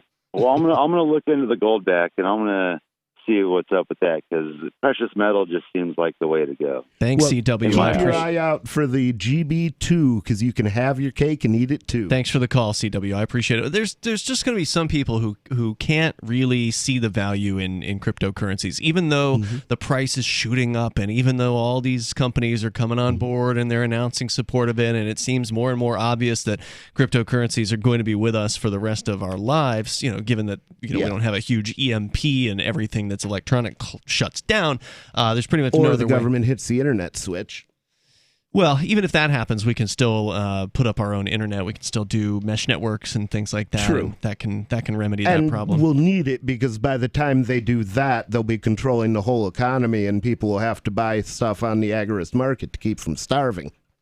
So anyway, I think it is important for people to look into, because if you can't wrap your mind around cryptocurrency, it's easy to wrap your mind around a gold back. It's 1/1000th of an ounce of gold. It's beautiful. It's obviously the real deal. It's flattened out like a bill. Yep, it's beautiful. It's just so incredible. And for that reason, I say there will always be a role for precious metal backed cryptocurrencies, because the thing is. It's wonderful to buy and sell in silver. It's horrible to clear in it. What does that mean, to clear? To clear the transactions. That means when the money actually travels from buyer to seller. Now, the way they cleared transactions back in the day is they had big crates of gold in the basement of the Federal Reserve Bank. And when a bank would transfer money to another bank, they would take a sticker off one bar of gold or one box of gold and put a new sticker on it, and that signified the change of ownership. That was clearing. And that's basically what goes on in the Bitcoin blockchain. Stickers move around. It's just there's no there. Yeah. 603-283-6160. It's Free Talk Live. Is spreading the message of liberty, cryptocurrency, and peace around the globe worth $2 per month to you? As you may already know, in addition to our internet feed, LRN.FM broadcasts on free-to-air satellite across North and Central America, as well as Sub-Saharan Africa. And we've been available on satellite for free 24/7 since 2010. The LRN.FM free-to-air satellite signal is reaching some of the most oppressive regimes in the world, and there's no doubt our ideas are making an impact. You can learn more about the channel's impact by watching the 3-minute video at fund.lrn.fm. If you'd like to help free minds globally with our ideas of liberty, cryptocurrency, and peace, you can donate as little as $2 per month via fund.lrn.fm. You can help us continue and expand our satellite broadcast to multiple continents. Visit fund.lrn.fm today, and thank you for your help. Don't forget to share the link on social media. That's fund.lrn.fm. Hi, I'm Derek J. I don't want a politician to represent me. To me, government is the idea that one group of people can coerce everyone to comply with an edict, or face increasing punishments up to and including death. Despite perhaps the most noble of intentions, the best government services are a far cry from what could be provided for by voluntary interactions. Besides, the people who call themselves the government wage wars and put peaceful people in jail for crimes involving no victims. If Starbucks used some of its money to drop bombs, I wouldn't shop there. So why would I support the American empire? The empire does not require my consent. Derek J's Victimless Crime Spree. Watch it for free and order the Director's Cut DVD at victimlesscrimespree.com. That's victimlesscrimespree.com. Are you tired of governments murdering people around the world? Stop using their money. There is an alternative. Bitcoin is a stateless, free market, non-political currency. Bitcoin cannot be inflated or controlled by any government. By using their money, you are helping the state. Stop doing it! You have an incredible alternative available now. Learn it, use it, spread it. Get started with Bitcoin at bitcoin.com. That's bitcoin.com. If you want to know the latest about Free Talk Live before we go on the air, all you need to decide is how you want it delivered. It's your choice. Visit news.freetalklive.com to receive our usually weekly news updates by email. Plus, we have a Twitter account at twitter.freetalklive.com, and you can follow us on the decentralized Mastodon platform at toot.freetalklive.com. So please follow us at toot.freetalklive.com and sign up for our emails at news.freetalklive.com. On Free Talk Live, we're bringing people to the ideas of liberty every day. From wrestling superstars like Glenn Jacobs. You guys really are having an impact, I believe. Like I said, a lot of where I am now is due to listening to Free Talk Live. You changed my mind on some very important issues years ago. To random people tuning in on the radio. I was kind of stuck in the left-right paradigm. I heard your show by chance on a Saturday night. From there, I went on, joined the Free State Project, and become an amplifier. So, I mean, that's really the reason why I amp is because I know that if it wasn't for you guys being on as many stations as you are, I never would have found the ideas of liberty. Your amp will directly change more lives by getting Free Talk Live in front of people looking for talk radio online and on the air. When you amp Free Talk Live, you get perks like access to the AMP-only Facebook group and AMP podcast. Visit amp.freetalklive.com. Got Telegram? You can follow our channel there and discuss show prep with other listeners at telegram.freetalklive.com.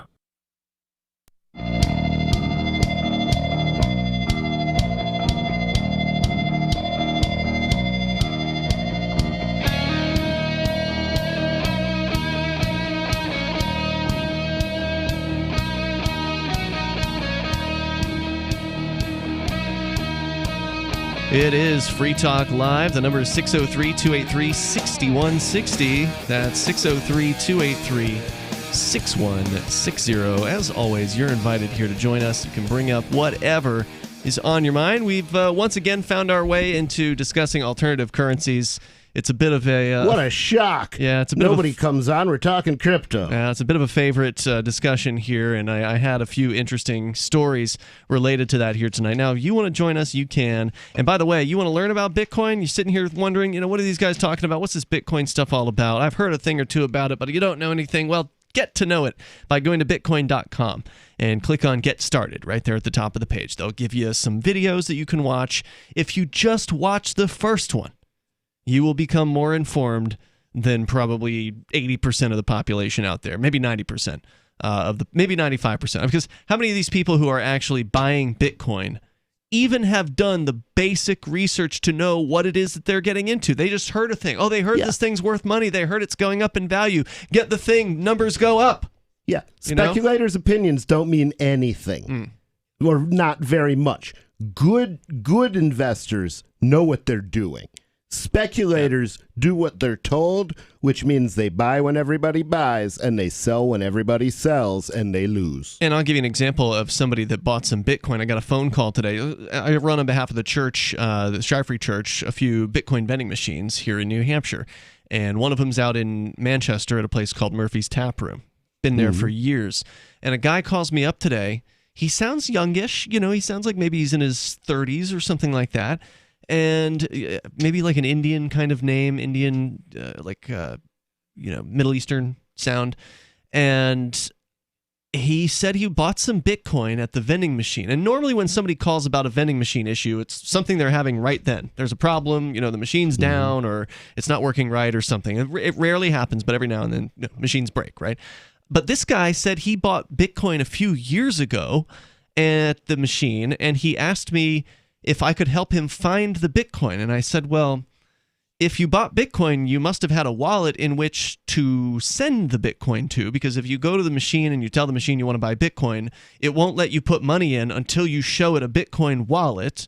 Right. That it can would then have send no the Bitcoin way to. of completing the transaction. So I said to him, well, what was the wallet you were using at the time? Do you remember what wallet it was? And he didn't seem to have any idea about what a wallet was or anything like that. So somebody told him it went in one ear and out the other. It can happen easily if there's nothing in between. So I asked him, I said, well, was there a third party involved in this purchase? Meaning, were you buying Bitcoin on behalf of someone else? And he admitted that, yes, there was somebody else that he was told to go and pay them with Bitcoin. Now, I forget what the reason was. It could have been a scam. Who knows what it It was. sounds like a scam, and it sounds like he's trying to scam the scammer and get his coin back. Well, it's too late. I told him, look. Yeah, I know. It's not going to work. I told him, hey, man, whoever that person was, that they got your Bitcoin. Okay, so this guy didn't even know what a wallet was, but yet he successfully purchased Bitcoin. So that's the level of ignorance that I'm talking about here. There are literally people out there. And this is why we don't give monkeys guns. So, right. There's literally people out there that have purchased Bitcoin and do not know how they did it. They don't know what happened. They have no idea where it went. Well, also, it's Murphy's Tap Room. Maybe he was drunk when he did it. Maybe somebody carefully explained it to him. I don't think so. And it just went out the other ear. Well, Probably happened on the internet, I'm not right? saying he understood, but maybe he thought he understood at the time. Most of the people who go there are not there to drink. They go to purchase Bitcoin, and they leave. To Murphy's Tap Room? Yeah. They go there. No, the people who buy Bitcoin there. Most of them are just there to buy Bitcoin, and they walk out. They never even go into the actual See, I can venue. imagine very easily if you're in a bar and you're drunk and something's going way up, you might buy some of it. And I don't know what I did. I bought some. I suppose that could happen, but no. It's certainly easier to collect than a tattoo. People do that when they're drunk all the time. So, in other Bitcoin-related news, apparently America's oldest bank. I didn't know. I saw the headline. I'm like, what's that? I didn't know which bank that was. The Bank of New York Mellon Corporation. Oh, God, from the Carnegie Mellon melons, I suppose. Yeah, Mellon. Wow.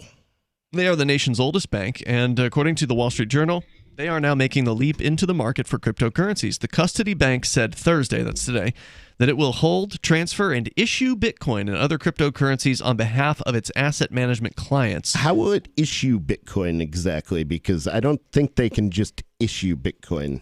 Yeah, I think that's the wrong word for what they will I hope be doing. It's the wrong word. I think that because means if it's the they'll be right sending word, it. then they're talking about some Bitcoin-backed security, and I want no part of that. In time, BNY Mellon will allow those digital assets to pass through the same plumbing used by managers' other more traditional holdings, from treasuries to technology stocks, using a platform that is now in prototype. The bank is already discussing plans with clients to bring their digital currencies into the fold. And they're saying digital currencies. Here's Roman Regelman, the chief executive of their asset servicing and digital business. He said, quote, digital assets are becoming part of the mainstream, unquote. So again, we don't know which digital currencies they're going to be utilizing, but it sounds like it may be more than just the original Bitcoin BTC. So again, these are good developments. Last year in 2020, the federal government stepped away from regulating cryptocurrencies for banks. They made some statements. I think it was called the Office of Comptroller of the Currency, OCC. They made a statement saying to banks, hey, look, you can have accounts with cryptocurrency. You can deal with cryptocurrency on behalf of your customers. You can, what else did they tell banks? They told them that, it was basically safe, that they're not going to be attacked by the federal government regulators over this. No, they're going to attack the little guys. And they also told them, and you're right about that, but they also told the banks that they could use stable coins as well to settle payments between banks. So that could be really interesting if we actually see that. Now, again, it's not going to happen soon. Stable coins are the gold standard of passing currency back and forth. It's just they used to be on paper. But you had gold and silver, and it was passed back and forth between the banks. Warehouse receipts. And warehouse receipts. That's exactly what a stable coin is. Even Peter Schiff can understand that. Yeah, for listeners that don't know, a stable coin is a cryptocurrency token. So it runs on a cryptocurrency like Ethereum, for instance, but it's not Ethereum. It's a token on Ethereum. So it's one of those smart contracts you were talking about earlier. And each one of these stable coins is physically backed by the thing that is backed by. So some of them are backed by dollars, others are backed by an ounce of gold or silver or whatever. So and the thing is, if the company that backed it, now that it's going, if they could liquidate themselves and leave the coin operating at value just by buying a lot of it back. It's it becomes like training wheels. It's not needed anymore. I believe. So it's a big step for Wall Street's back office banks, whose concerns over regulatory, legal, and stability risks left them reluctant to come into direct contact with crypto markets. But as prices of Bitcoin and other digital assets have continued to rise, they have become more popular with asset managers, hedge funds, and other institutional investors. And those firms' top executives started asking the Mellon Bank and their peers to treat digital assets as they would other holdings. According to their spokesperson, BNY Mellon isn't the first big-name financial firm to declare its interest in digital assets. Fidelity Investments announced a plan in October of 2018 to store and trade Bitcoin and Ether, which is Ethereum, as we discussed earlier, which is the second most popular crypto, another digital currency, and a year later won regulatory approval to operate its crypto business in New York. But BNY Mellon's announcement marks the first time one of the big custody banks has unveiled a roadmap for treating digital currencies as any other asset, and the bank hasn't put limits on the kinds of digital assets that it will be allowing its clients to store there. They intend to offer these capabilities later in 2021. Wow. So with these kinds of announcements, it seems like Bitcoin once again will continue to rise. It's hard to say what will happen. Crypto will absolutely continue to rise. Yeah, it's just, there's going to be ups and downs, but it seems like it's an upward trajectory continues here. There's more coming up, and you're welcome to join us. 603-283-6160. I'm grateful to have heard from some of our satellite listeners recently. I appreciate knowing that people are out there who like what we do and are willing to support it financially. LRN.FM's free-to-air satellite feeds blanket most of 2 continents. It was my goal to put our channel there so people without internet could receive our programs and feed pirate radio stations. We started a fundraiser on Patreon a few years ago to back the satellite channels. I recently announced that I was considering canceling the feeds, and donations increased from 15 to 20% of our costs, which are around $1,000 per month. That's a good start, and to incentivize more contributions, the Shire Free Church will be matching every dollar. Can we reach $500 per month? With your help, we can. You can join our satellite fundraiser for just $2 a month at fund.lrn.fm. If we raise enough to keep both of the channels on the air, awesome. If we raise more, I'll add more channels. If not, we can shut them down and go internet only. It's up to you. Thank you for your support. fund.lrn.fm. So you've signed the Shire Society Declaration and are planning your move to New Hampshire to be around more liberty-oriented people. Next, sign up for the Shire Society Forum at forum.shiresociety.com. There are a bunch of people there who are already in the Shire, and they want to meet you. If you're already in the Shire physically, you should also come by the forums. Remember, not everyone uses Facebook. New people are signing up for the Shire Society Forum every month, so drop in and say hello at forum.shiresociety.com. The LRN.FM social media channels have been revamped. We've eliminated Facebook and focused on other platforms like Twitter and Mastodon, the decentralized alternative to Twitter. On our accounts, you'll find posts from multiple LRN.FM show hosts together in one place. Follow us on Twitter at twitter.lrn.fm, or better yet, move to the decentralized Mastodon social media platform at toot.lrn.fm, toot.lrn.fm. I think you'll like it. The Free State Project has reached its goal of 20,000 liberty lovers who've pledged to move to New Hampshire and get active to achieve liberty in our lifetime. Perhaps you're trying to figure out what part of New Hampshire should be your destination. If so, consider Keene. You'll find more than 150 reasons to move to Keene at move.freekeene.com. Keene is famous for its historic, publicity-generating activism, as well as being the liberty media capital of the world. It's home to freekeene.com, New Hampshire's destination for liberty activism, news, and opinion. For years, we've been compiling over 150 reasons to move to Keene at move.freekeene.com, where you'll learn about some of what's happening here and what makes Keene a great place to live. If you love liberty, you'll probably enjoy anywhere you end up in the Shire. But do your due diligence first. Please visit move.freekeene.com for the full list of over 150 reasons to move to Keene. That's move.freekeene.com. There are lots of ways to listen to Free Talk Live. Our podcast has been around since podcasts began, and now the FTL feed is loaded with content besides our full show archives. Did you know that we make it easy for you to customize your podcast subscriptions? We have different feeds, one that includes only our full shows, one with just the Daily Digest, and our main feed that includes everything. You decide what you listen to. It's quick and easy to customize your feeds at feeds.freetalklive.com. That's feeds.freetalklive.com. The new 4th edition of Healing Our World, The Compassion of Libertarianism, will take your understanding of liberty to a deeper level and has over 1,300 updated references, new cartoons, and a foreword by Dr. Ron Paul. With discounts for multiple book purchases, the 4th edition of Healing Our World is a great gift for the liberals, pragmatists, environmentalists, and Christians in your life who think libertarianism is cold-hearted. Get yours today at healing.freetalklive.com and use promo code FTL for a $5 discount. Do you appreciate what we do? Help us advertise, market, and promote for just $5 a month at amp.freetalklive.com.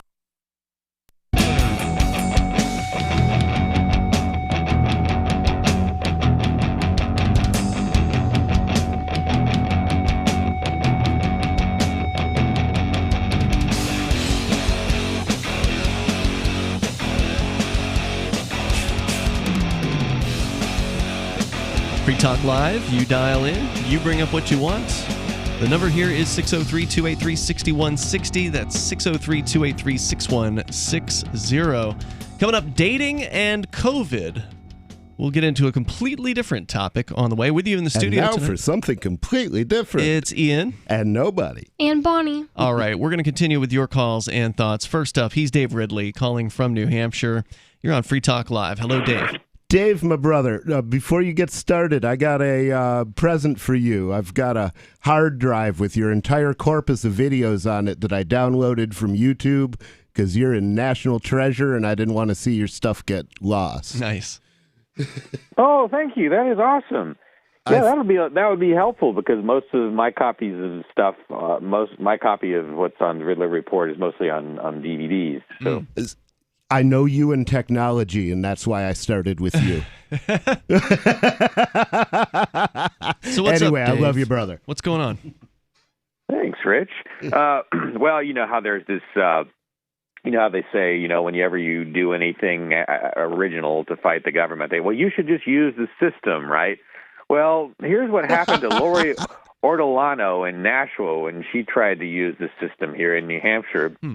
Which is probably one of the least bad systems in the country. But when she tried to use it, they kicked her out of City Hall.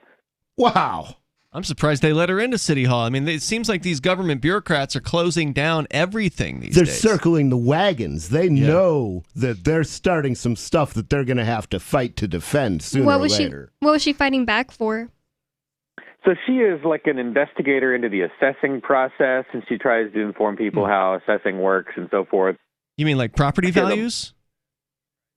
Something like that, okay. Yeah. She has a blog. I think it's good-gov.org. The only good government is a dead government. So she, as if there is such a thing. But she, she was just like, I guess she's they think she's just been there too much, asking too many questions, and they say she's harassing the employees, you know, by being there. And I'm sure they must have great video of her harassing the employees, right? Wow. What? They said the same thing about us. So this is what, Nashua City Hall? Is that where she went? Yes, she was issued a no trespass order for being in City Hall. Wow. We should all go down there in person and file Freedom of Information Act demands relating to that arrest. Well, Nashua is actually... That's another reason they were on her, because she was doing Freedom of Information stuff. Oh, yeah, they really don't like that, because then they actually have to reveal info, and it always looks bad when they do that, because the truth is an ugly thing when it comes to government. God, yes, the truth is like kryptonite to government. And I don't think they're making some kind of COVID, safety claim that you've got to, be careful about COVID. I don't think they're not even as best I can tell, they're not making a claim that that's why she couldn't be there. Was she wearing a mask? She was there asking questions and stuff. Was she wearing a mask while asking questions? Do you know? I don't know. And unfortunately, again, this is the thing. You don't do this stuff and then fail to get video of yourself doing it, right? Apparently she did. She hasn't been videotaping her activities, I don't think. That's a huge mistake. So what she's getting wrong is what the guys that are doing the First Amendment audits are getting right. Joa from the Breaking the Flaw channel on YouTube, for instance, has been going around to various different town bureaucracies here in New Hampshire and recording video of his interactions, all of it. So he'll stream it live, actually, to YouTube, And it's like, some of these videos are an hour plus long of him just walking around town halls and getting confronted by bureaucrats and such. And it would be interesting to combine the two and hire him as a videographer for her.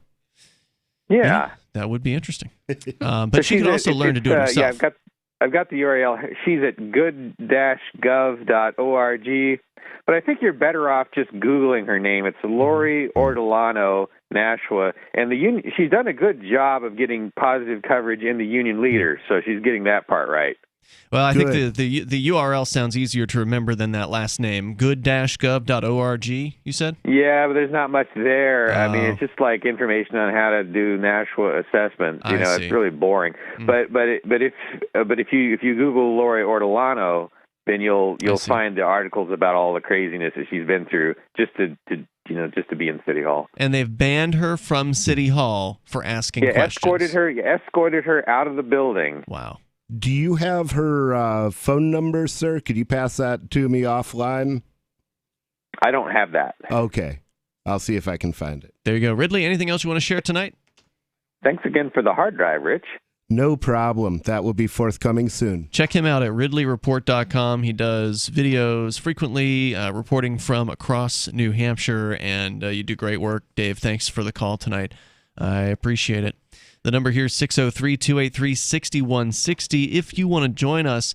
But yeah, I mean, it'd be nice if Joa from Breaking the Flaw could team up with that lady, but ultimately she needs to learn how to do it herself because Joa he lives up in the North Country. It takes him an hour and a half just to go somewhere. Well, it doesn't have to be Joa, but I completely disagree with this idea that activism should be done by one-man bands. I think that's insane. Activism, just like anything else, will benefit from specialization. You need your activists. You need your camera people. One person cannot do both. I had like 15 people working for me when I was doing the 420 rally, and that was a smallish event as events go. See, I'm used to doing everything myself. I know you are. I find that you can't rely on people to do anything that you want to do right. That's why you give them money, and if you can't find people, but it's activism. You don't have money typically to give. Well, I have some money now. You have some money now, but your typical activist does not. Well, your typical activist doesn't, and that's why they're available for hire. Some of us have money, some of us have time, none of us have both, because those of us who have money because they spend their time making money. And so we need to start moving money from the hands of people who have money into the hands of people who have time, and getting the people who have that time out there doing what they do. And that's why people leave, because they don't want to starve to death. We can't have that. Some of us are getting rich as hell off crypto, and I'm doing much better than I was doing because of crypto, and that's why I send money to these guys. I hire people to do things for me. We need to have real capitalism going on here, show people what it looks like, and capitalism is about specialization. I mean, you're not wrong in that way, nobody, but that said, I don't think that it's wrong to encourage someone to learn the basic activism skill of pointing a video camera at something. If you're going to go somewhere, if you're going to loan her something, and that's what she's doing, she's going alone, and this is a bad idea, It's a bad plan. An activist alone is in bad company. No doubt about it. And I know that there are activists in Nashua, I just don't know where they are. I don't know how she could get in touch with them. I don't know what they I think they have a meetup. Maybe we should... Frank doesn't live there? Frank, he lives in Manchester. Oh. He grew up there. Let's shut down Free Keene and start Free New Hampshire and start... There's no reason to shut down Free Keene. Okay, it's been around since 2006. Okay, I'm sorry. Let's not shut down Free Keene. Did expand its purview to include New Hampshire, but every time I've added someone from some other area, they've never performed. They've never, with the exception of Derek J. They're probably at work. That's not my problem. If you've got something to do, if you're interested in reporting on a thing, I've brought people into Free Keene from Manchester and elsewhere, and they write like one blog, and then that's it. They're done. So, I love your idea, but no one has done this successfully as of yet. Nobody can do it. There used to be a Free Grafton blog. That got shut down because the guy that ran it left town. Right. And that's really been the only other attempt. Yeah, and that's Free Concord with Garrity, and he did it too. Yeah, and then he moved to Keene. That's why I say that we've got to we've got to professionalize the movement somewhat. We've got to get, just like every other nonprofit organization or movement, we've got to have donations coming in, and we've got to be paying the people on the ground, because you can't spend your whole life doing something and not getting paid. And doing activism is not conducive to your day job, whatever your day job is. I'd like to say that the camera, if she had a camera on while she was doing this, it could have been kind of like the weapon that kept her from getting kicked out of the Absolutely. And she should have a camera if she's going to do this alone. I mean, does she have a phone? Like, she could use her phone. That's what I'm suggesting. She could use Cell 411. You don't have to do a crazy, expensive video camera. Almost everybody has a phone, and almost every phone has a camera, so you can do this. You just have to put it into play. And it's hard to do it to be doing all the roles. It's much easier if you've got a cameraman with you. I agree with you. And that's why I do that for you, and you do that for me sometimes. Yes, yeah, and that's why it helps to be around a group of activists and ask for help. If you're not willing to ask for help, then you better learn how to do it yourself, because otherwise you're going to get pushed around. There's more coming up here, Hour 3 next. Divvy's been a pretty good investment for Free Talk Live. Their ad campaign started in September 2019, and from mid-March to mid-July, the values soared by 10 times. It's not too late. Divvy's new wallet hasn't even released yet, and other things are happening that I can't even say on the radio. If you want to invest and potentially do well, go to divvyproject.org. I can tell you that FTL is deepening its partnership with the guys from divvyproject.org. Past performance is not an indication of future profit. divvyproject.org. D-I-V-I project.org. Look, I'm sorry, but you're in for a world of pain if you use Koinomi. The reason is their wallet doesn't support payments. The solution is simple. Let them hear your voice. Message Koinomi on Twitter, it takes 5 seconds, and tell them AnyPay sent you, because they're on the fence right now, and your voice will prove that people care about using Bitcoin for payments. Go tweet at Koinomi now. Or even better, leave a review in the App Store. They really pay attention there. Thanks. Cell 411 is a free app for Android and iOS that replaces government-controlled 911. Cell 411 allows you to preset a group of friends or private organizations to show up at any emergency. Cell 411 is a nightmare for the state because it proves their so-called services aren't needed. Cell 411 has had thousands of installs, and of course it's covered by the BIPCOT no government license. Cell 411 because your friends won't shoot you when you're in trouble. Without the government, who would build the emergency services? You and Cell 411. Get it today at getcell411.com. What if you want to hear the latest episode of Free Talk Live, but all you have is your phone, you forgot to download our archive, and you have no data connection? You can call our Listen line at 641-793-0191. That's a long-distance number, so you may incur charges. If not, listen as long as you want. 641-793-0191. The Free Talk Live Listen line, 641-793-0191. You're listening to the live edition of Free Talk Live. Hour number 3 is next after the news here on the Liberty Radio Network at LRN.FM. The Senate impeachment trial of former President Trump. I'm Mary Corsetti, Fox News. House managers argued today that the former president incited his supporters to assault the U.S. Capitol in an attempt to overturn the election results. Prosecutors used video evidence, media reports, and court documents to make the case. Trump's defense lawyers, however, claim he did not encourage any acts of violence that day. Democrats arguing why it's imperative to convict the former president. Lead impeachment manager Jamie Raskin says if Mr. Trump returns to office and there's another riot, they will have no one to blame but themselves. Democrats say rioters were clear why they came, telling investigators they stormed the Capitol at the behest of President Trump. Trump attorney David Schoen on Fox saying the Democrats hyped their prosecution. Schoen added that Democrats couldn't conduct an investigation and this lacks process. Now, Republicans who praise the Democratic impeachment managers, they're not going to vote to convict, and that raises questions about the effectiveness if they fail to change minds. Fox's Chad Pergram, lawyers for former President Trump will make their case Friday and Saturday. If all 50 Democrats vote to convict him, 17 Republicans would have to join them to actually reach a conviction. Meanwhile, President Biden toured the National Institutes of Health in Bethesda, Maryland today, offering praise for the researchers there who worked with pharmaceutical companies to create COVID-19 vaccines. Following the tour, the president announced more doses are on the way. Just before I swore in, I indicated that my hope was to administer 100 million shots in the first 100 days of our term. I believe we'll not only reach that, but we'll break that. Biden saying that the federal government has signed a deal with Moderna and Pfizer for each company to provide 100 million doses, and that the additional supply should be enough to inoculate 300 million Americans by the end of July. America is listening to Fox News. Why are you still going to the post office? Do it all online with Stamps.com. Avoid trips to the post office, print postage, send invoices, letters, or packages, and schedule pickups right from your home or office. 24/7. Get close to 10% off first-class stamps, up to 40% off priority mail, and up to 62% off UPS shipping rates. Go to Stamps.com, click on the microphone, and enter code FOX for a 4-week trial plus free postage and a digital scale. Stamps.com, code FOX.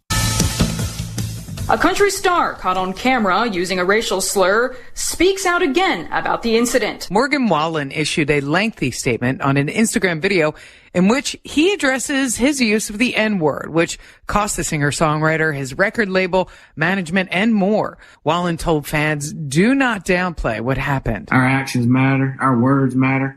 And I just want to encourage anyone watching to please learn from my mistake. The country singer said that he is 9 days sober and attempting to be a better man. He said he's also speaking to leaders in the black community. I also accepted some invitations from some amazing black organizations. He ended the video asking fans not to defend him, stating, please don't.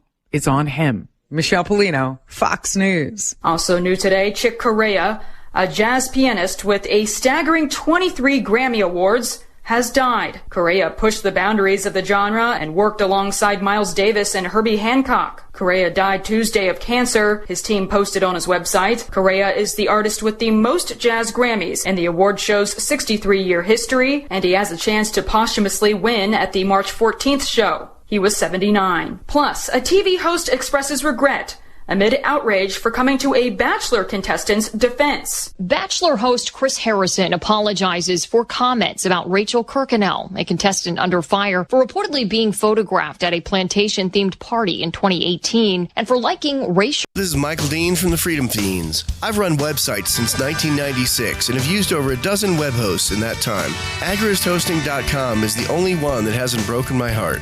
Agrist Hosting's uptime and service is stellar, and their DDoS mitigation is the best I've seen. That's important because if you tell the truth in this world, you'll ruffle feathers. And some people will try dirty tricks to silence your voice. No matter what the haters hit us with, Agrist Hosting keeps our websites online. If you have a mission-critical commercial presence or a world-changing activism site, you cannot tolerate any skullduggery. So go with agristhosting.com. Have a WordPress or blog site, but you're not satisfied with performance or uptime? Or just want raw hosting? Want to pay with Bitcoin? Agrist Hosting specializes in high-performance hosting with personalized service. Go to agristhosting.com and click on the button that says Get Hosted. That's agristhosting.com.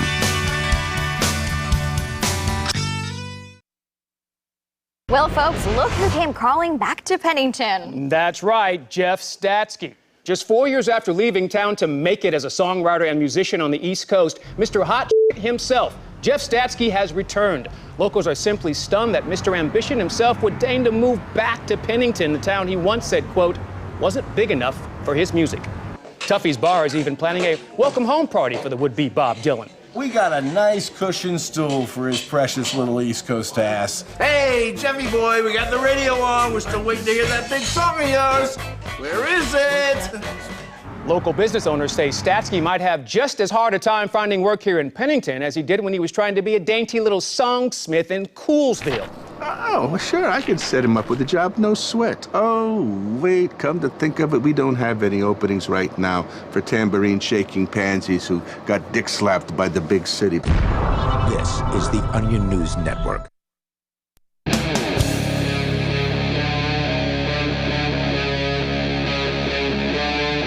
Free Talk Live.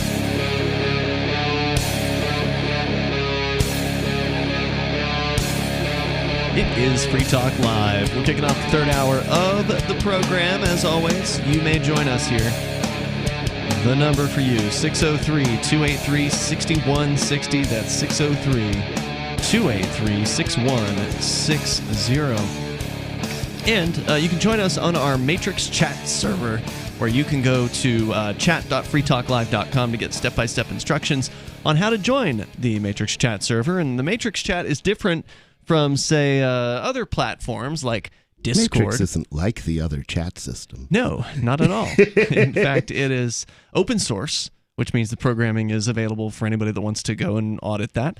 And it is polycentric, which means that there are multiple servers, probably thousands. I don't know how many Matrix servers there are. But you don't have to be poly to use it. Nope, absolutely not. And it is free to use, so you don't have to pay any kind of subscription fee.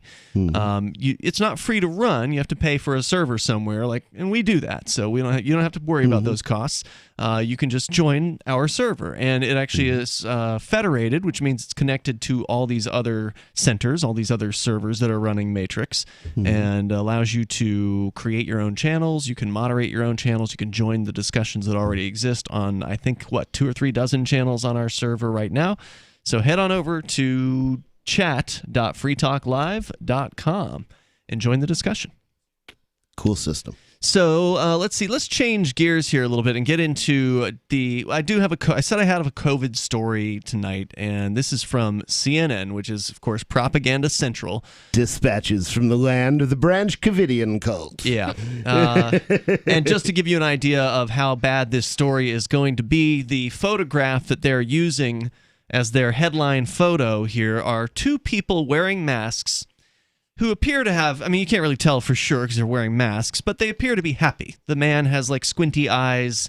It's a man and a woman. That's racist. And he's a white guy. Oh, okay. That's not what he meant. You can't be racist then. And and they're doing the elbow bump thing, okay, where the one elbow is sort of connecting with another elbow. Both arms or just one arm each? One arm. Oh. One arm. Yeah. So one arm each. They're sort of connecting with each other's elbow. And they've got masks on. Yeah. CNN reports here, and by the way, Ian, Nobody, and Bonnie in the studio tonight. Attentive lover, passionate about work, empathy in spades, facial hair. For months now, Sarah Jablow it's a tough name, has a not as tough as being a pretty girl with facial hair. No doubt.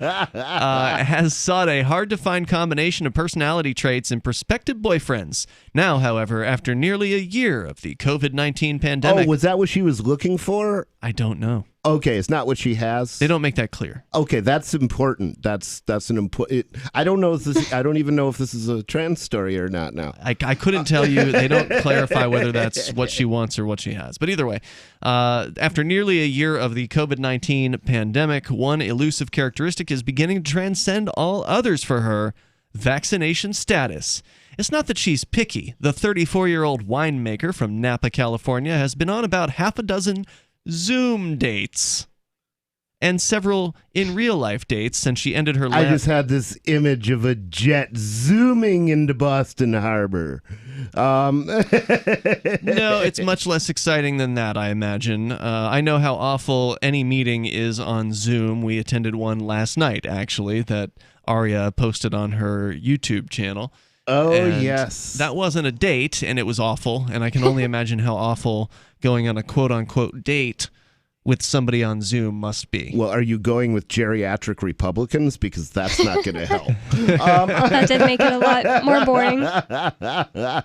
Now, she also says she did have several in real-life dates since she ended her last long-term relationship in June. This time, however, the entire search is different. She received her first dose of the COVID-19 vaccine in late January, and she's looking for a partner who is either vaccinated or interested in getting vaccinated soon. And she's welcome to him.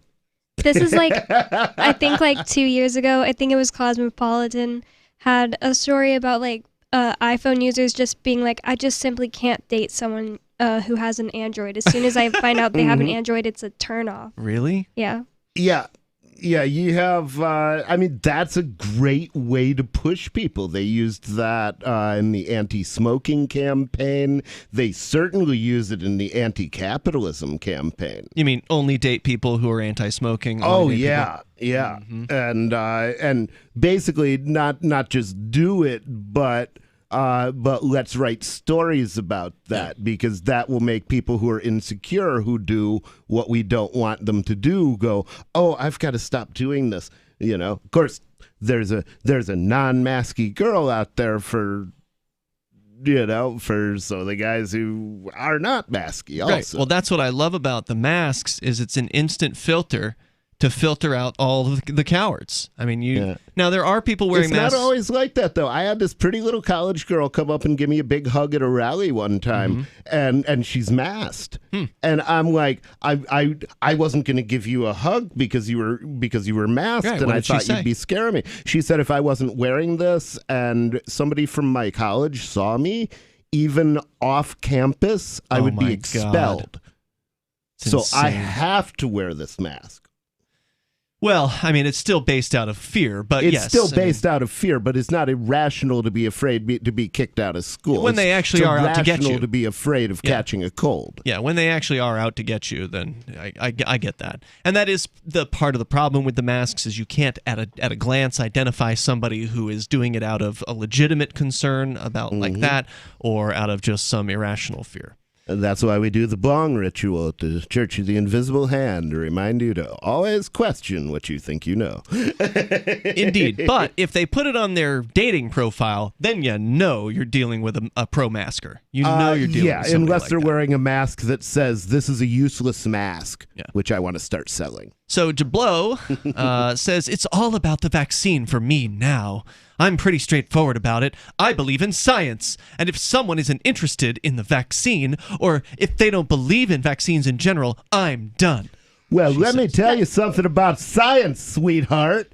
Science says if you're going to take a drug, you test it first. You give it time. You find out if it works because you'll find out that there's been research done with vaccines. For example, a group of ferrets that were vaccinated, and lo and behold, although they became immune to one strain of the disease, a different strain killed them dead. Well, now aren't there like 4,000 COVID variants or something like that? Exactly. So what happens is you have an allergic reaction, which is allergic reactions are always overreactions by your immune system. You have an allergic reaction to the virus that's already making you sick, and that makes you twice as sick. Lovely. And it can lead to anaphylactic shock, among other things. Well, so is that in her bio, or is she just being interviewed for this article? She is saying this is her most important thing on her various different dating profiles. Like, this is her filter. She's being interviewed, and that statement wasn't part of her bio on her profile, right? From what I understand, that it is. So she's saying that information is almost certainly there because I've seen it on a lot of. Oh, I have too. I made a Tinder and I added girls and boys just so that I could try to find. Nice. No, it was just so I could try to find weed in Manchester, which was impossible. I don't know why it's so easy to do that with Tinder and Grindr. This was before in bigger you met cities. us in Keene, right? Mm-hmm. Okay. And I saw stuff social distancing only and stuff like that from but only girls. It only looked like girls had stuff like that. Well, guys don't want to be distant, and past a certain point, you can't really social distance. Well, they've got recommendations for sex too, dude. Yeah, I'll tell them where they can put their recommendations, and I think that would qualify as sex. She says that she's pretty straightforward about it. She believes in science, as though the science was settled, I suspect. Oh, the science is settled. The science is always settled. If they put a label on it that says vaccine, it cannot possibly have any side effects. The science is settled. I am the law.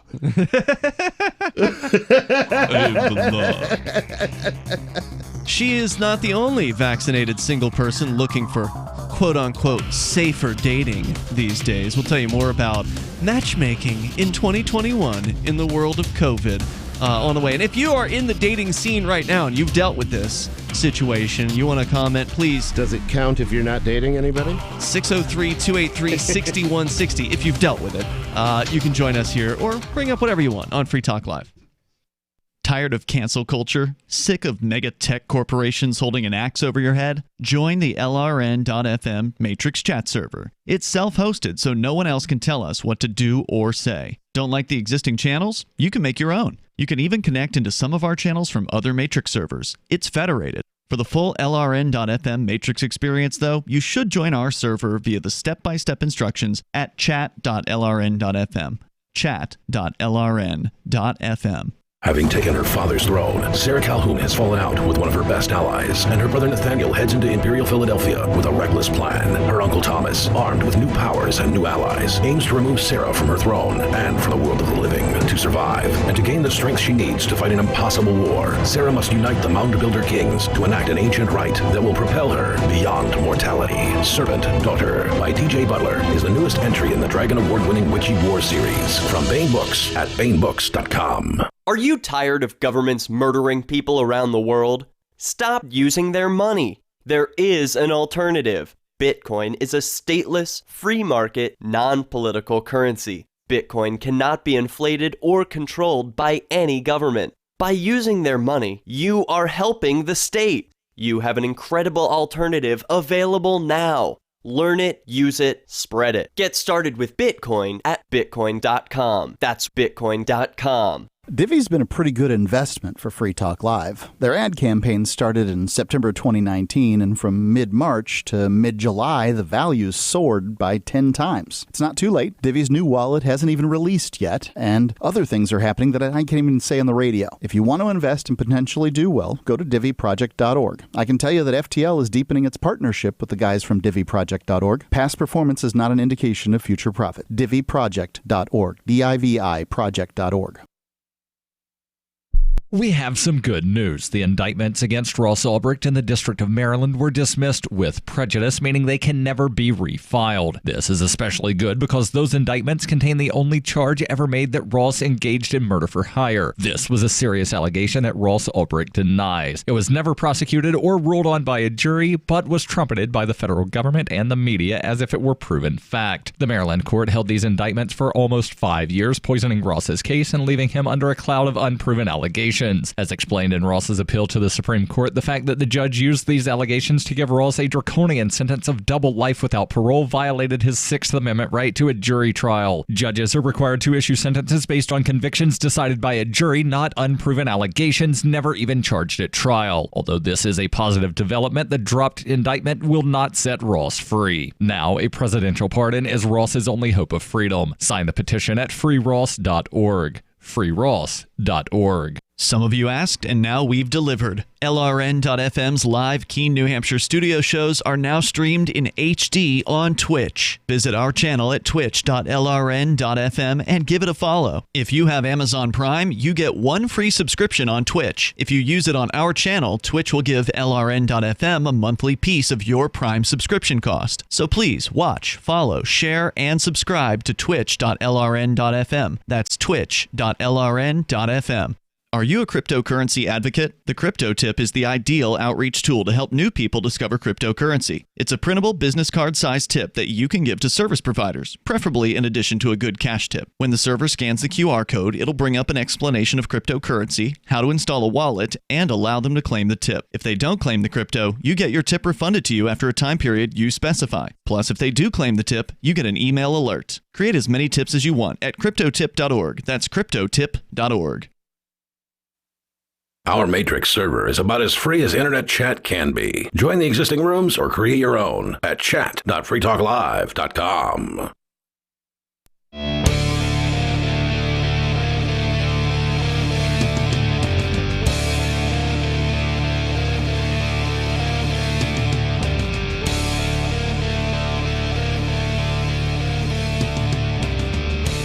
This is Free Talk Live. The number, if you want to join us, 603-283-6160. We're talking about dating in the world of COVID. And yes, it is just as lame as it sounds. Well, just don't date COVIDians. Well, indeed, but it's of course hard to find those because there aren't likely dating sites that exist for people who are skeptical of COVID. The dating site for people who are skeptical is out in the world because they're the ones who aren't terrified and glued to their computers. That's a good point. Find people who are out walking around talking to people, have a party, open a bar. Yeah, not a bad idea, although easier said than done because most people are not activists, and so they're not willing to take a risk like opening a bar. You got to fight. for your right to party. I agree, and that's why I threw a great party on New did. Year's Eve, because I agree with that philosophy. So with you tonight, it's Ian. Nobody. And Bonnie. And we're going to go to your calls and thoughts, starting out here with Lysander Knapp. He's on the line in Indiana. You're on Free Talk Live. Hey, how you guys doing? Hey, what's on your Hey mind? there, brother man. Yeah, I made it back to Indiana nice and safe. What I wanted to talk about More than we tonight can was say for the turkey. Yeah, I'm pretty sure that was a hit done by New York State. They tried to sent a kill you turkey with after a me. turkey. That never happens. What happened with the turkey? Just, the New York State tried to kill him with one. I missed the I story. hit a turkey. It smashed my windshield. On the way back home? Because you were visiting here. Yes. Okay. That sucks. Yikes. Wow. Yeah, so I wanted to talk about my one-man protest I did at the courthouse here in Pendleton, Indiana. And since you guys are talking about, sometimes that's not a good idea, I did have my phone and I did record. But What was it you were protesting at the courthouse? Oh, it was it was right when they did the stay-at-home order in Indiana. Oh, so this is months ago. Yeah, months and months and months ago. Gotcha. But I tried to get people to come out with me. I have a network of voluntarists in the States that is network, more like 8 people, but still. And that's over the whole I tried to get state. them Hold to- on, just to clarify, that's over the whole state of Indiana? That's pretty much, I mean, it's the Indianapolis area. Wow. Okay. There's more than that within a block of me, I think. Well, at least you've identified each other. I Go ahead. tried getting them out. What was that, Bonnie? Oh, I said at least you identified each other. Yes, You're gonna stay there? We do know each other, but it was tough getting them out. I think a lot of them were just afraid of confrontation or losing their jobs because my I mean I was getting yelled at standing out there on the street corner holding a sign that said "We are not subjects. Free people disobey tyrants." Good. Wow, it's a good Nice. sign. That's not even anything like somebody could say you're being bad. I think or, they like- were afraid This of. is why I'm recruiting you, bro. I think they were afraid of losing their jobs, not because of the content, but because of simply going out like without a mask or something. Is that why they were afraid, Lysander? Just because they didn't want to be seen causing controversy? I couldn't really get a good answer out of them. It's just a lot of like excuses of why they couldn't show up. Weak. At the very beginning, I was scared of the disease because, frankly, I saw the footage coming out of China and it looked ugly. It looked like a zombie film. Yeah. It did. I was scared too. Me and my friend that I lived with at the time, we saw news about it when it had only killed like 9 people. And we were like, this is scary. And I remember telling my boyfriend at the time about like it being scary and saying like, what was it? Oh yeah, coronavirus. I was saying like, that's going to be like, what if it kills people and stuff? And he was like, no, it won't. And then he was one of the first people that I heard about getting it. Oh, and Wow. did it kill him? Did he die? No, he's fine. Okay. Are you imagine that. glad he didn't die? Or I don't really care. okay. All right. Yeah, So- it didn't whole look thing was like you were actually- that excited that he lived. So, Lysander, you went out there, you had a sign, you were all by yourself. What happened? I was actually got in a kind of a. I was speaking respectfully to this person, but he was saying I was a trash human, and I Was this a wanted government to, worker? kill everyone on the street. Is this a- no, it was just some passerby. Just a rando. Okay. Yeah, and I was trying to explain to him that he's doing worse by trying to shut down these restaurants that I was standing in front of. Now, wait, but I thought you were at the The courthouse. lack of, oh, yes. I was in front of the courthouse. Our town, the courthouse is at a corner of a strip. It's an old, like, 1820s town. Gotcha. So everything's kind of in the central area. But that's one of the reasons that kind of got me wanting to link up with Nobody and Kirby to do this indie gun church is to create a more focused network of people who are really serious about getting out and doing stuff. I love it. That sounds great. So keep it up. So when you were out in front of the courthouse, you were protesting the stay-at-home order, basically, and it was just this one guy that gave you trouble. Was that the only worthy story? I mean, there was a lot of people that drove by and gave me a thumbs down and stuff like that. There was. Did you get people thumbs who up supported too? me as well. There were people who did support me, so that was good to see. But I just was it was disheartening that I couldn't get anyone to come out with me.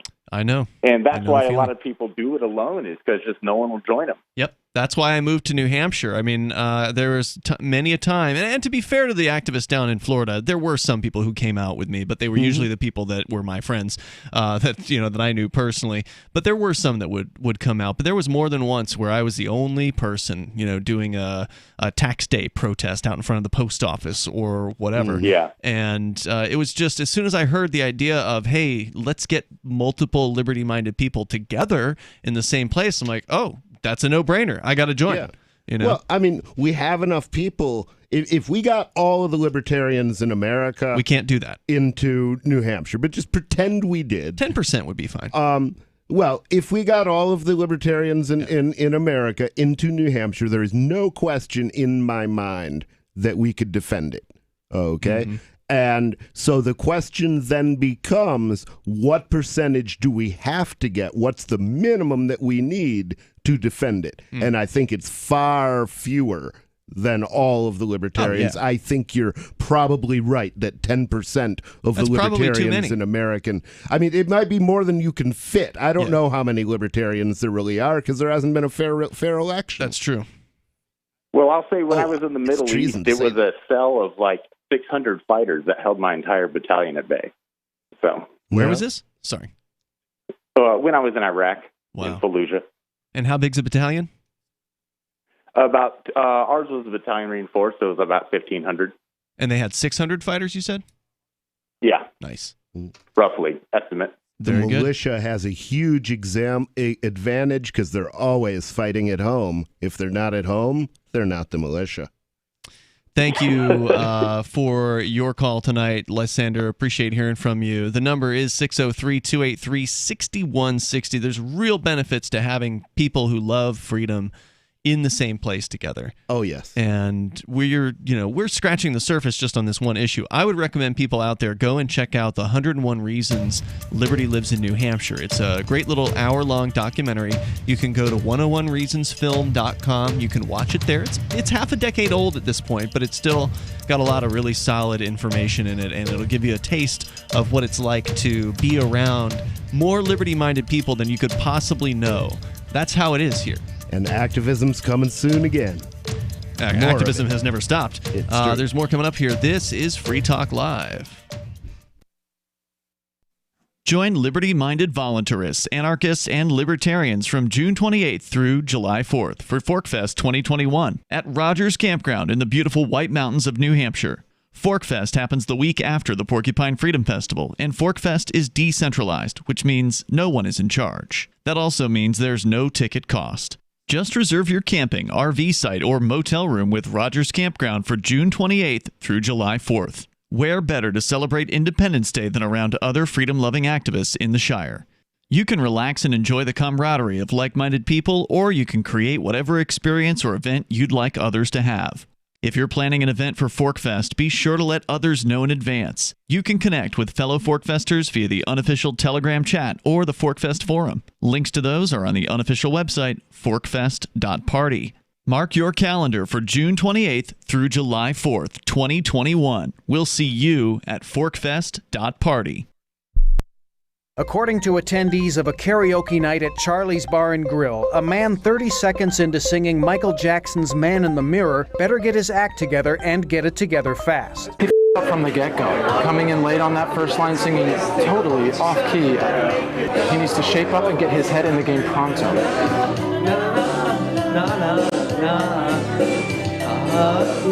Honestly, he needs to get serious right now or get the f*** off the stage.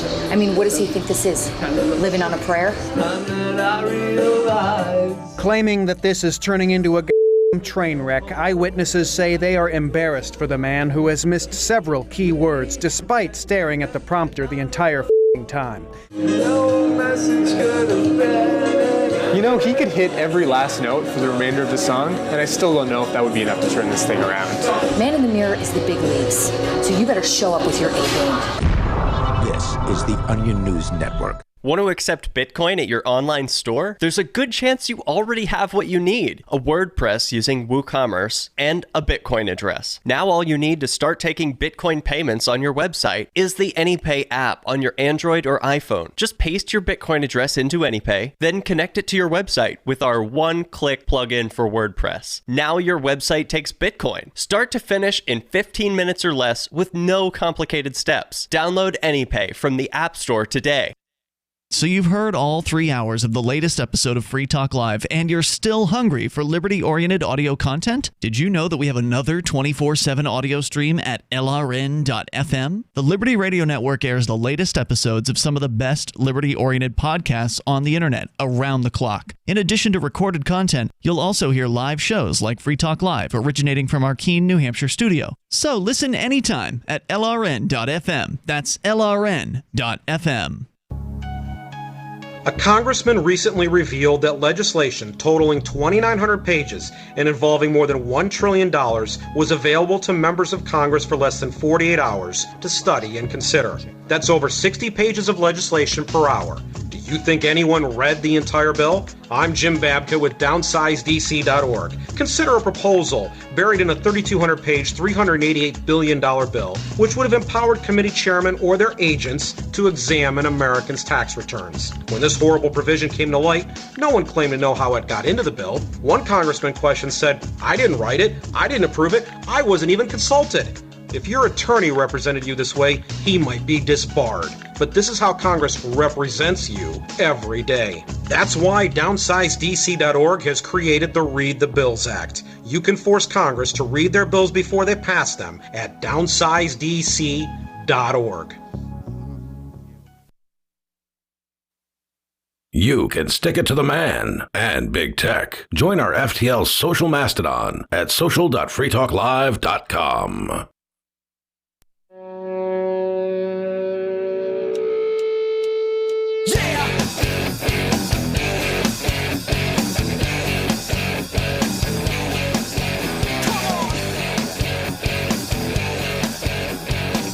It is Free Talk Live. The number, if you want to join us, 603-283-6160. That's 603-283-6160. Coming up in just a few months from now, several months from now, the summertime, the second week in summer, you're going to want to join us if you can make it up to New Hampshire for Fork Fest 2021. It's going to be the 5th annual Fork Fest. What is Fork Fest? How would you explain it, Nobody? Well, Fork Fest is to Pork Fest as anarchy is to minarchy. Okay.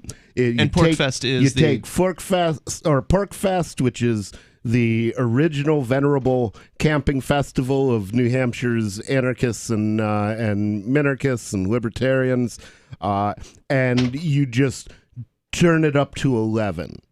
Okay, and there you've got Fork Fest, because there's nobody telling you can't do this. There's nobody telling you. Nobody, you wouldn't do that. What? You wouldn't do that. No, nobody wouldn't do that. And that's the thing. They gave the job to me. I'm supposed to control everybody. I'm not going to do it. And no one actually gave you a job because there's no one to give you the job in the first place. Well, nobody hired me to do it. Exactly. Forkfest.party, and I'm not gonna, is where you can go to learn more about the event. Let's give you the dates for you here. June 28th through July 4th. Go ahead and mark your calendar now and book your campsite. You can book your campsite, your hotel room, or your motel room, the RV sites as well. This is a huge campground. It's the largest campground in New Hampshire, and it's a beautiful place to go. In fact, I highly recommend you check this out, Bonnie. It's going to be your first time. Yeah, I'm excited. At Fork Fest. You were a virgin. She was watching some footage today from last year's event, and you said it looks pretty beautiful, and you're right. Oh, yeah, the campground looked really pretty. Yep, and it looks a lot better in person if you can come out and visit us. It's June 28th through July 4th. It's decentralized, which means that no one gets to decide anything except for whatever their own campsite is doing. So if you want to create a thing for other people to do, you can create that on your campsite and sort of invite people to it, promote it. There's a unofficial Forkfest forum. There's a Forkfest Telegram chat room. Those are two places. Nobody likes your idea, nobody will come. Correct. And maybe more than nobody will come. Who knows? You never know. Never know. You don't know until you try it. And so check it out, forkfest.party, and we'll see you there. We go to Scott the Bigot. He's on the line. Scott, you're on Free Talk Live with Ian, Nobody, and Bonnie. Get over it, Scott. Good evening, Ian, Nobody, and Bonnie. I hope you're having a good evening. I'll tell you why I'm calling. I am so outraged with America. I am putting my money where my mouth is, and I don't know if you approve of this idea, but I'm not going to pay my taxes. I approve. Good for you. Let them come after me. See, during the Revolutionary War, everyone who knows history knows the famous slogan in the Revolutionary War. And it was a very simple slogan. It was no taxation without representation. Mm-hmm. The way I look at it, I haven't gotten a bit of representation, and I hate the United States government. And if the government is listening, am I a radical? Yes, I am. Do I want to see the overthrow of the United States government? Yes. I look at Americans as being spineless and stupid or in a funk, Ian and Bonnie and nobody, but I want to tell you something. Things have got to change because this nation has already stripped us of or very soon, our First Amendment rights, Second Amendment rights. They want to silence us. They want to disarm us. Mm-hmm. And I ran this idea by you a few months ago. If everyone in America wasn't so stupid and spineless and said, look, we are not going to pay our taxes. You've destroyed our livelihoods with COVID. I'm not saying that there are people that died, don't get me wrong, but you don't destroy a whole economy. Don't you think, Ian, Bonnie, and nobody, that if millions of Americans said enough is enough, we're not paying our taxes, don't you think that we could neutralize this evil United States government? Yes or no? I do think that, and I'm always saying that. I'm going to say no, and here's why. Because they don't care whether you pay taxes or not. They act like they do. Like they'll prosecute Wesley Snipes, or they'll go after a certain high visibility individual to give them 50 lashes in front of the town square to prove that you need to pay taxes. But the reality is they don't care. What they care about is whether you keep using their money. Because if you keep using their money, even if you're not paying taxes, they can just keep printing out more money and fund themselves that way. But taxes are what keep you locked into using their money. You have to get dollars to pay your property taxes. That's why it's so important to be churches and to not have property taxes, because that locks you into the dollar.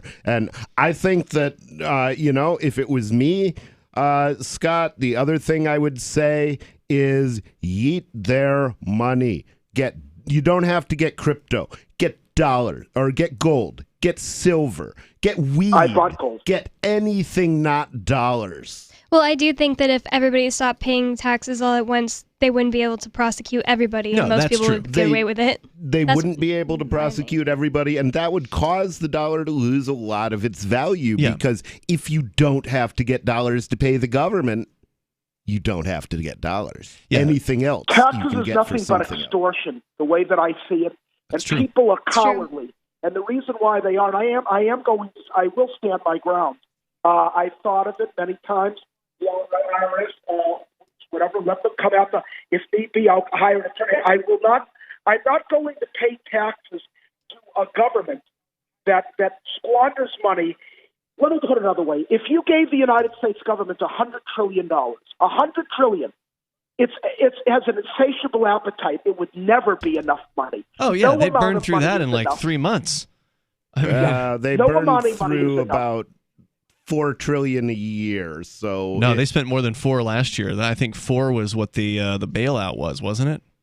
Oh, you're right. The bailout was 3. So okay, they're going to be at $100 trillion in a year. They'll be at $100 trillion in a year within the next decade. They may well, but if they are, the dollar will be worth a fraction of what it's worth now. No doubt about it, and that's their plan. They're going to keep printing, and that's the thing. If people were to stop paying, first of all, everybody's not going to stop paying taxes. Obedient people will continue to do this, but I support. Well, let the obedient people pay for as much government as they want. I support what you're saying, Scott. I think it's important for people to keep the money that they earn And, my objection is not that they're squandering money, but that they're using money to murder and to rape and to kill and to put peaceful people behind bars. I cannot be and to destroy our economy. Yeah, I cannot be morally behind murder. I can't be morally behind. And so giving them my, obedience, I can't do that. There's no reason for it. It would be immoral for me to pay into that. Every dollar in my bank account is a vote for murder. Even if I knew for sure that all my dollars went for their good things that they want to fund, I still couldn't give money and do business with. Well, I do, but I don't want to give money and do business with people who are racist. But there are lots of people that want to do it, and that's what the government is: racist, Ian, murderers. I want to ask you a question, a very important question. Yes. In Keene, New Hampshire, are there a lot of restaurants on Main Street that have shuttered their doors? Not on Main Street, but there have been some restaurants that have closed around town. We know a restaurant owner who's closed 2 out of her 3 restaurants since COVID began. And the 2 out of the 3 aren't in Keene, but they're in nearby towns. Right. The point I'm making is this. If all the restaurant owners, it doesn't matter, Keene, anywhere in the United States, banded together, say there's 20 restaurants in Keene that went out of business, or 10 or whatever, they banded together. They got a pro bono lawyer and says, look, draconian COVID laws have destroyed our businesses, and they refuse to pay their taxes. Are you telling me that they couldn't bring the town governments to their knees? I agree with you. If business owners the question is, would enough people show up to back when them up? The IRS came to take their houses? Would enough people show up with guns or take their businesses? Yeah. Would enough people show up with guns to make that not happen? That is an important question, and that's the only thing you can do when you've got people networked together, like peoplesrights.org, Cell 411, Freedom Cells. Yep. And of course, the migration here to New Hampshire. Go to move.shiresociety.com to learn more about that. Thanks, Scott. More coming up. Why did you move to the Shire? I moved here to the Shire because there's other people around who take liberty just as seriously as I do. I moved to the Shire because I saw videos of people challenging authority and thought that I could get support myself. It called to me, like, do this right now. I wanted to be around people like me who got it. And once I got here, I knew there was nowhere else that I wanted to be. I've always wanted to change the world. So I moved to the Shire to join people who were actually working towards doing the same thing. The people here are awesome, loving, and positive. It was for the adventure and for the feeling of something important is happening here. And I just wanted to come to sort of be part of that. Visit shiresociety.com to read and sign the Shire Society Declaration and learn the reasons why, if you love liberty, you should immigrate to the Shire. Plus, connect with others via the forum at shiresociety.com. That's shiresociety.com. Should you be able to earn an honest living free from senseless government interference? The Institute for Justice thinks so. That's why we've spent years defending hard-working men and women from pointless government regulations. Nationwide, IJ has created opportunity by reducing government power. But there is still more work to be done. Visit our website today at ij.org. Let IJ take care of the government so you can take care of your business. If you want to know the latest about Free Talk Live before we go on the air, all you need to decide is how you want it delivered. It's your choice. Visit news.freetalklive.com to receive our usually weekly news updates by email. Plus, we have a Twitter account at twitter.freetalklive.com, and you can follow us on the decentralized Mastodon platform at toot.freetalklive.com. So please follow us at toot.freetalklive.com and sign up for our emails at news.freetalklive.com. I'm grateful to have heard from some of our satellite listeners recently. I appreciate knowing that people are out there who like what we do and are willing to support it financially. LRN.FM's free-to-air satellite feeds blanket most of 2 continents.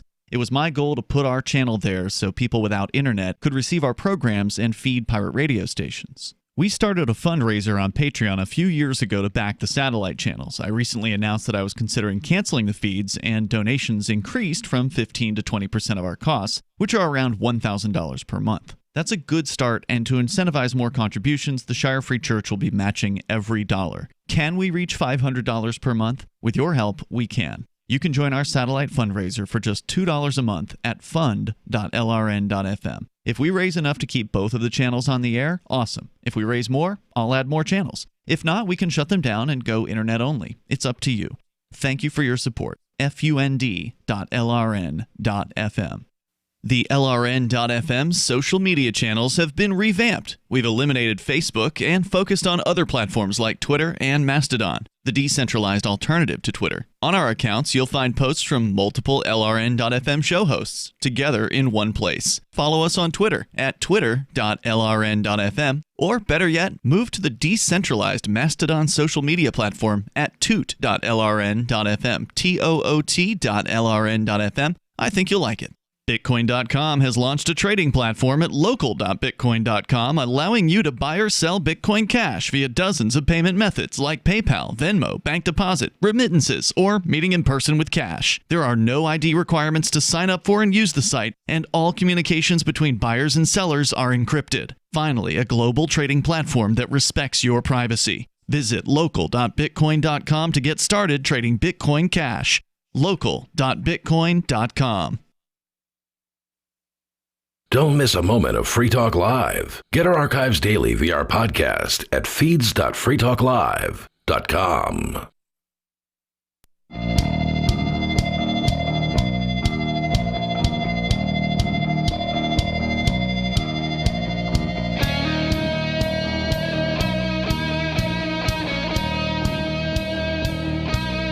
This is Free Talk Live. The number is 603-283-6160. That's 603-283-6160. With you tonight, you've got Ian.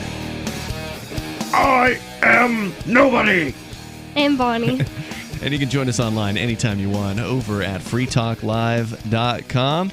And don't forget, we got a variety of features on the website, including the AMP program at amp.freetalklive.com that helps us get Free Talk Live on more radio stations. This is a big week for Free Talk Live. Behind the scenes, we're moving to a new network after 15 years of being on the Genesis Communications Network. They've been great to us. I've got no gripes with GCN.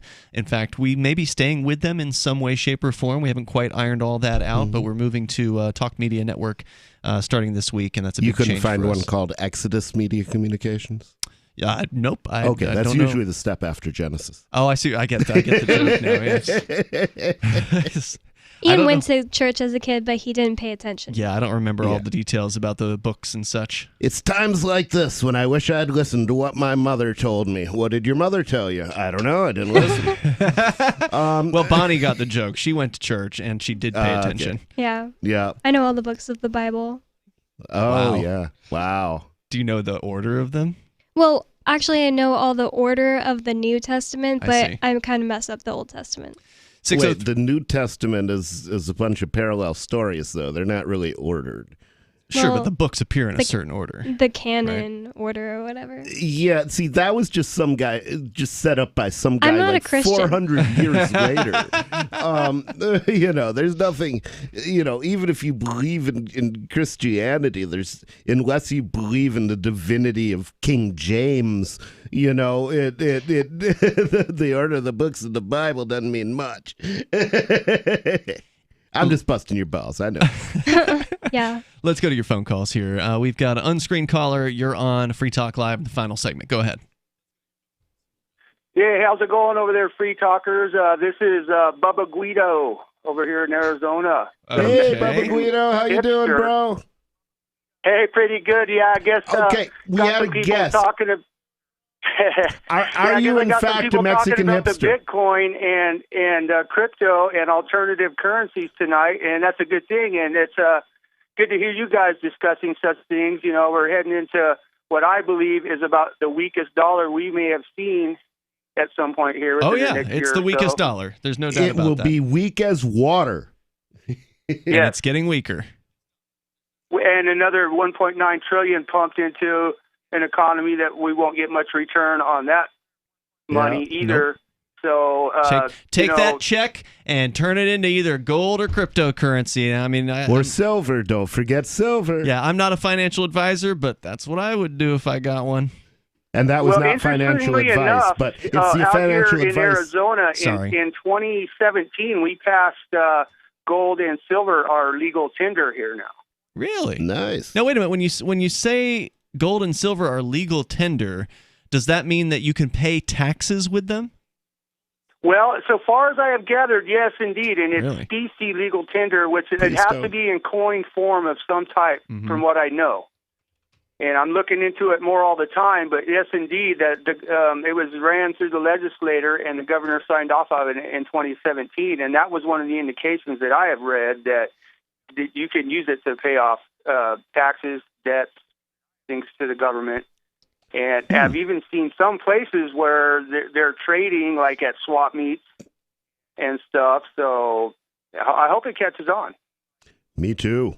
I know that Utah actually passed something back in 2011, I believe it was, that allowed gold, officially U.S. government-issued gold, not any old gold, but the government, like U.S. Eagles, I think they're called, gold eagles, that allowed them to be used as quote-unquote legal tender in the payment But of do you taxes. use them at face, which is $50 on a Yes. 1-ounce coin? Yeah. Yeah, ain't nobody got time for that. Yeah.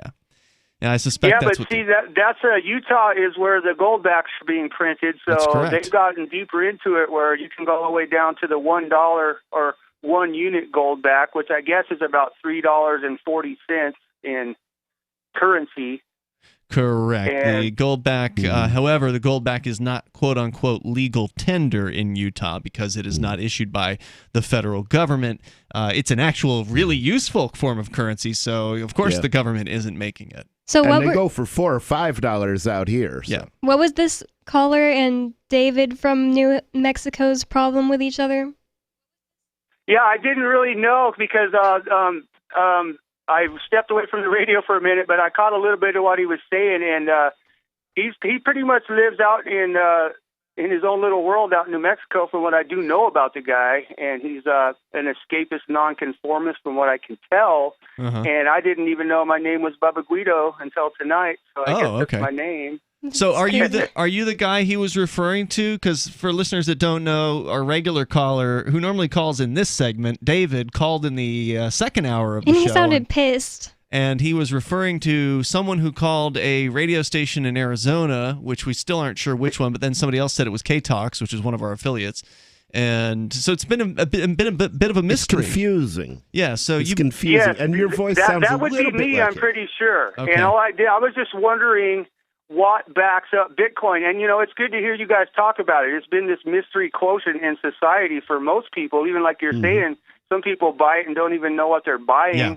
Well, here's the And- good and thing. it's- Here's the good news. It doesn't have to be a mystery. The good news is there's a lot of information about it on the internet. So you can go to bitcoin.com, click Get Started, and go through some of the videos there and get some of the basics down and understand what it is that makes cryptocurrency special, what makes it different, why it's worth so much money. And I would recommend that people take the time to do that because it's easier to do. I mean, we can go over some of the basics here, but it's nice to have a visual representation of what the network kind of looks like and, to get some idea. It's nice to have those animations that kind of help bring home some basic concepts. So that's what I would recommend that you do because these things are not going away. Cryptocurrency as an asset class, as money, as document storage, as, data storage, all these technologies that we're barely scraping the surface of with cryptocurrency. This stuff isn't going away. It's going to become more and more entrenched in industries and in our lives. So you should learn about it sooner rather than later. And I would Yeah, love... and you guys do a good job of getting some info out there, and I'm really impressed to see that some major banking institutions are going to start accepting cryptocurrency. And is MasterCard also going to start accepting Bitcoin payment? We're not clear on which... They say cryptos, but not necessarily Bitcoin. We're not clear on what MasterCard's going to be doing, but they are announcing publicly, apparently, that they're going to be doing something with allowing businesses to accept some sort of form of cryptocurrencies. And we'll as soon as we learn more about that, we'll certainly let you know. And I want to say thank you for your call tonight. Definitely appreciate hearing from you there. What was his name? Mr. Guido. Yeah, okay. There you go. And I don't know what to call you, Mr. Guido, but yeah, if you want to learn, the other thing is I would love to educate somebody over a video call and then publish the videos of it. So if you want to get a one-on-one education, I would be down. You sound like you can change your positions when presented with new information, and I respect that. Can he email you? Yes, he can email me at thank you, sweetie. He can email me at nobody@electnobody.com.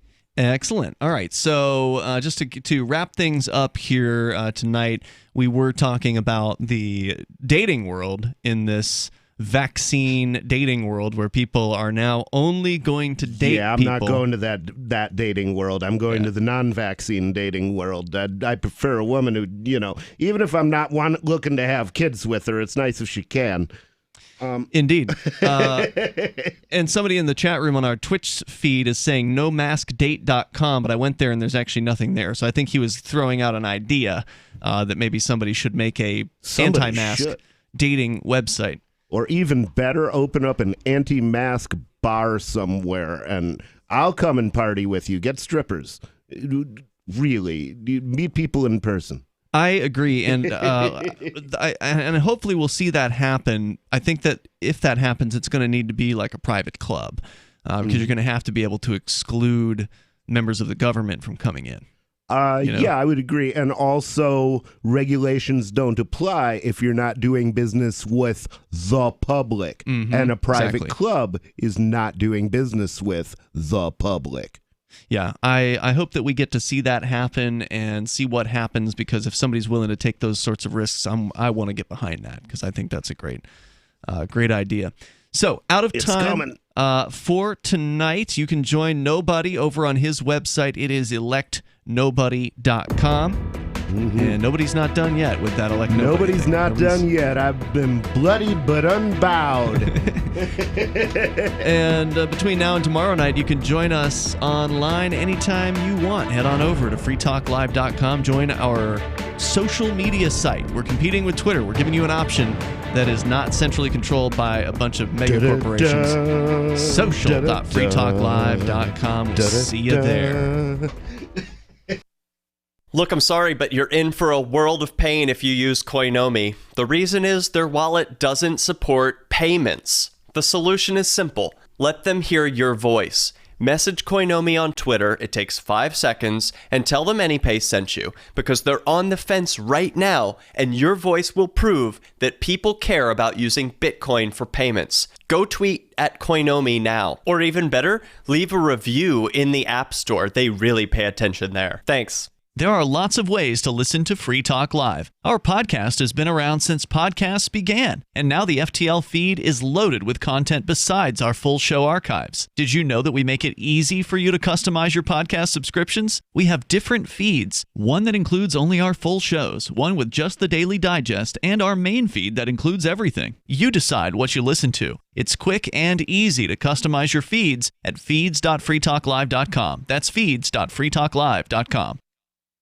I'm crazy about My Magic Mud. This is the most important oral care product created this millennium, and I'm not kidding. We all have different opinions on politics and issues, but we all have mouths. And I want yours to be as clean as possible, with teeth as bright as they were meant to be. I will never be without My Magic Mud. It's a little surprising, but man, does it work. If you only listen to one thing I say ever, go to mymagicmud.com and get 20% off with code FTL. mymagicmud.com, code FTL. What if you want to hear the latest episode of Free Talk Live, but all you have is your phone, you forgot to download our archive, and you have no data connection? You can call our Listen line at 641-793-0191. That's a long-distance number, so you may incur charges. If not, listen as long as you want. 641-793-0191. The Free Talk Live Listen line, 641-793-0191. The latest episode of Declare Your Independence with Ernest Hancock is next after the news on the Liberty Radio Network at LRN.FM. The impeachment trial of former President Trump. I'm Mary Corsetti, Fox News. House prosecutors today told senators the rioters who breached the U.S. Capitol did so on the orders of President Trump. Videos featured supporters of former President Trump inside the Capitol, they say at the invitation of the president. The president told them to be there, and so they actually believed they would face no punishment. Colorado Democrat Diane DeGette says weeks of calls to stop the steal and fight like hell by Trump sent a clear message. California Democrat Ted Lieu says the president showed no remorse. He does not say the one sentence that would stop future political violence. The election was not stolen. The former president's defense begins presenting its rebuttal Friday. Jared Halpern, Fox News. Meanwhile, President Biden toured the National Institutes of Health in Bethesda, Maryland today, where he thanked researchers there for their work on the COVID-19 vaccines. Biden also criticized the Trump administration for its efforts concerning the vaccine rollout. While scientists did their job in discovering vaccines in record time, my predecessor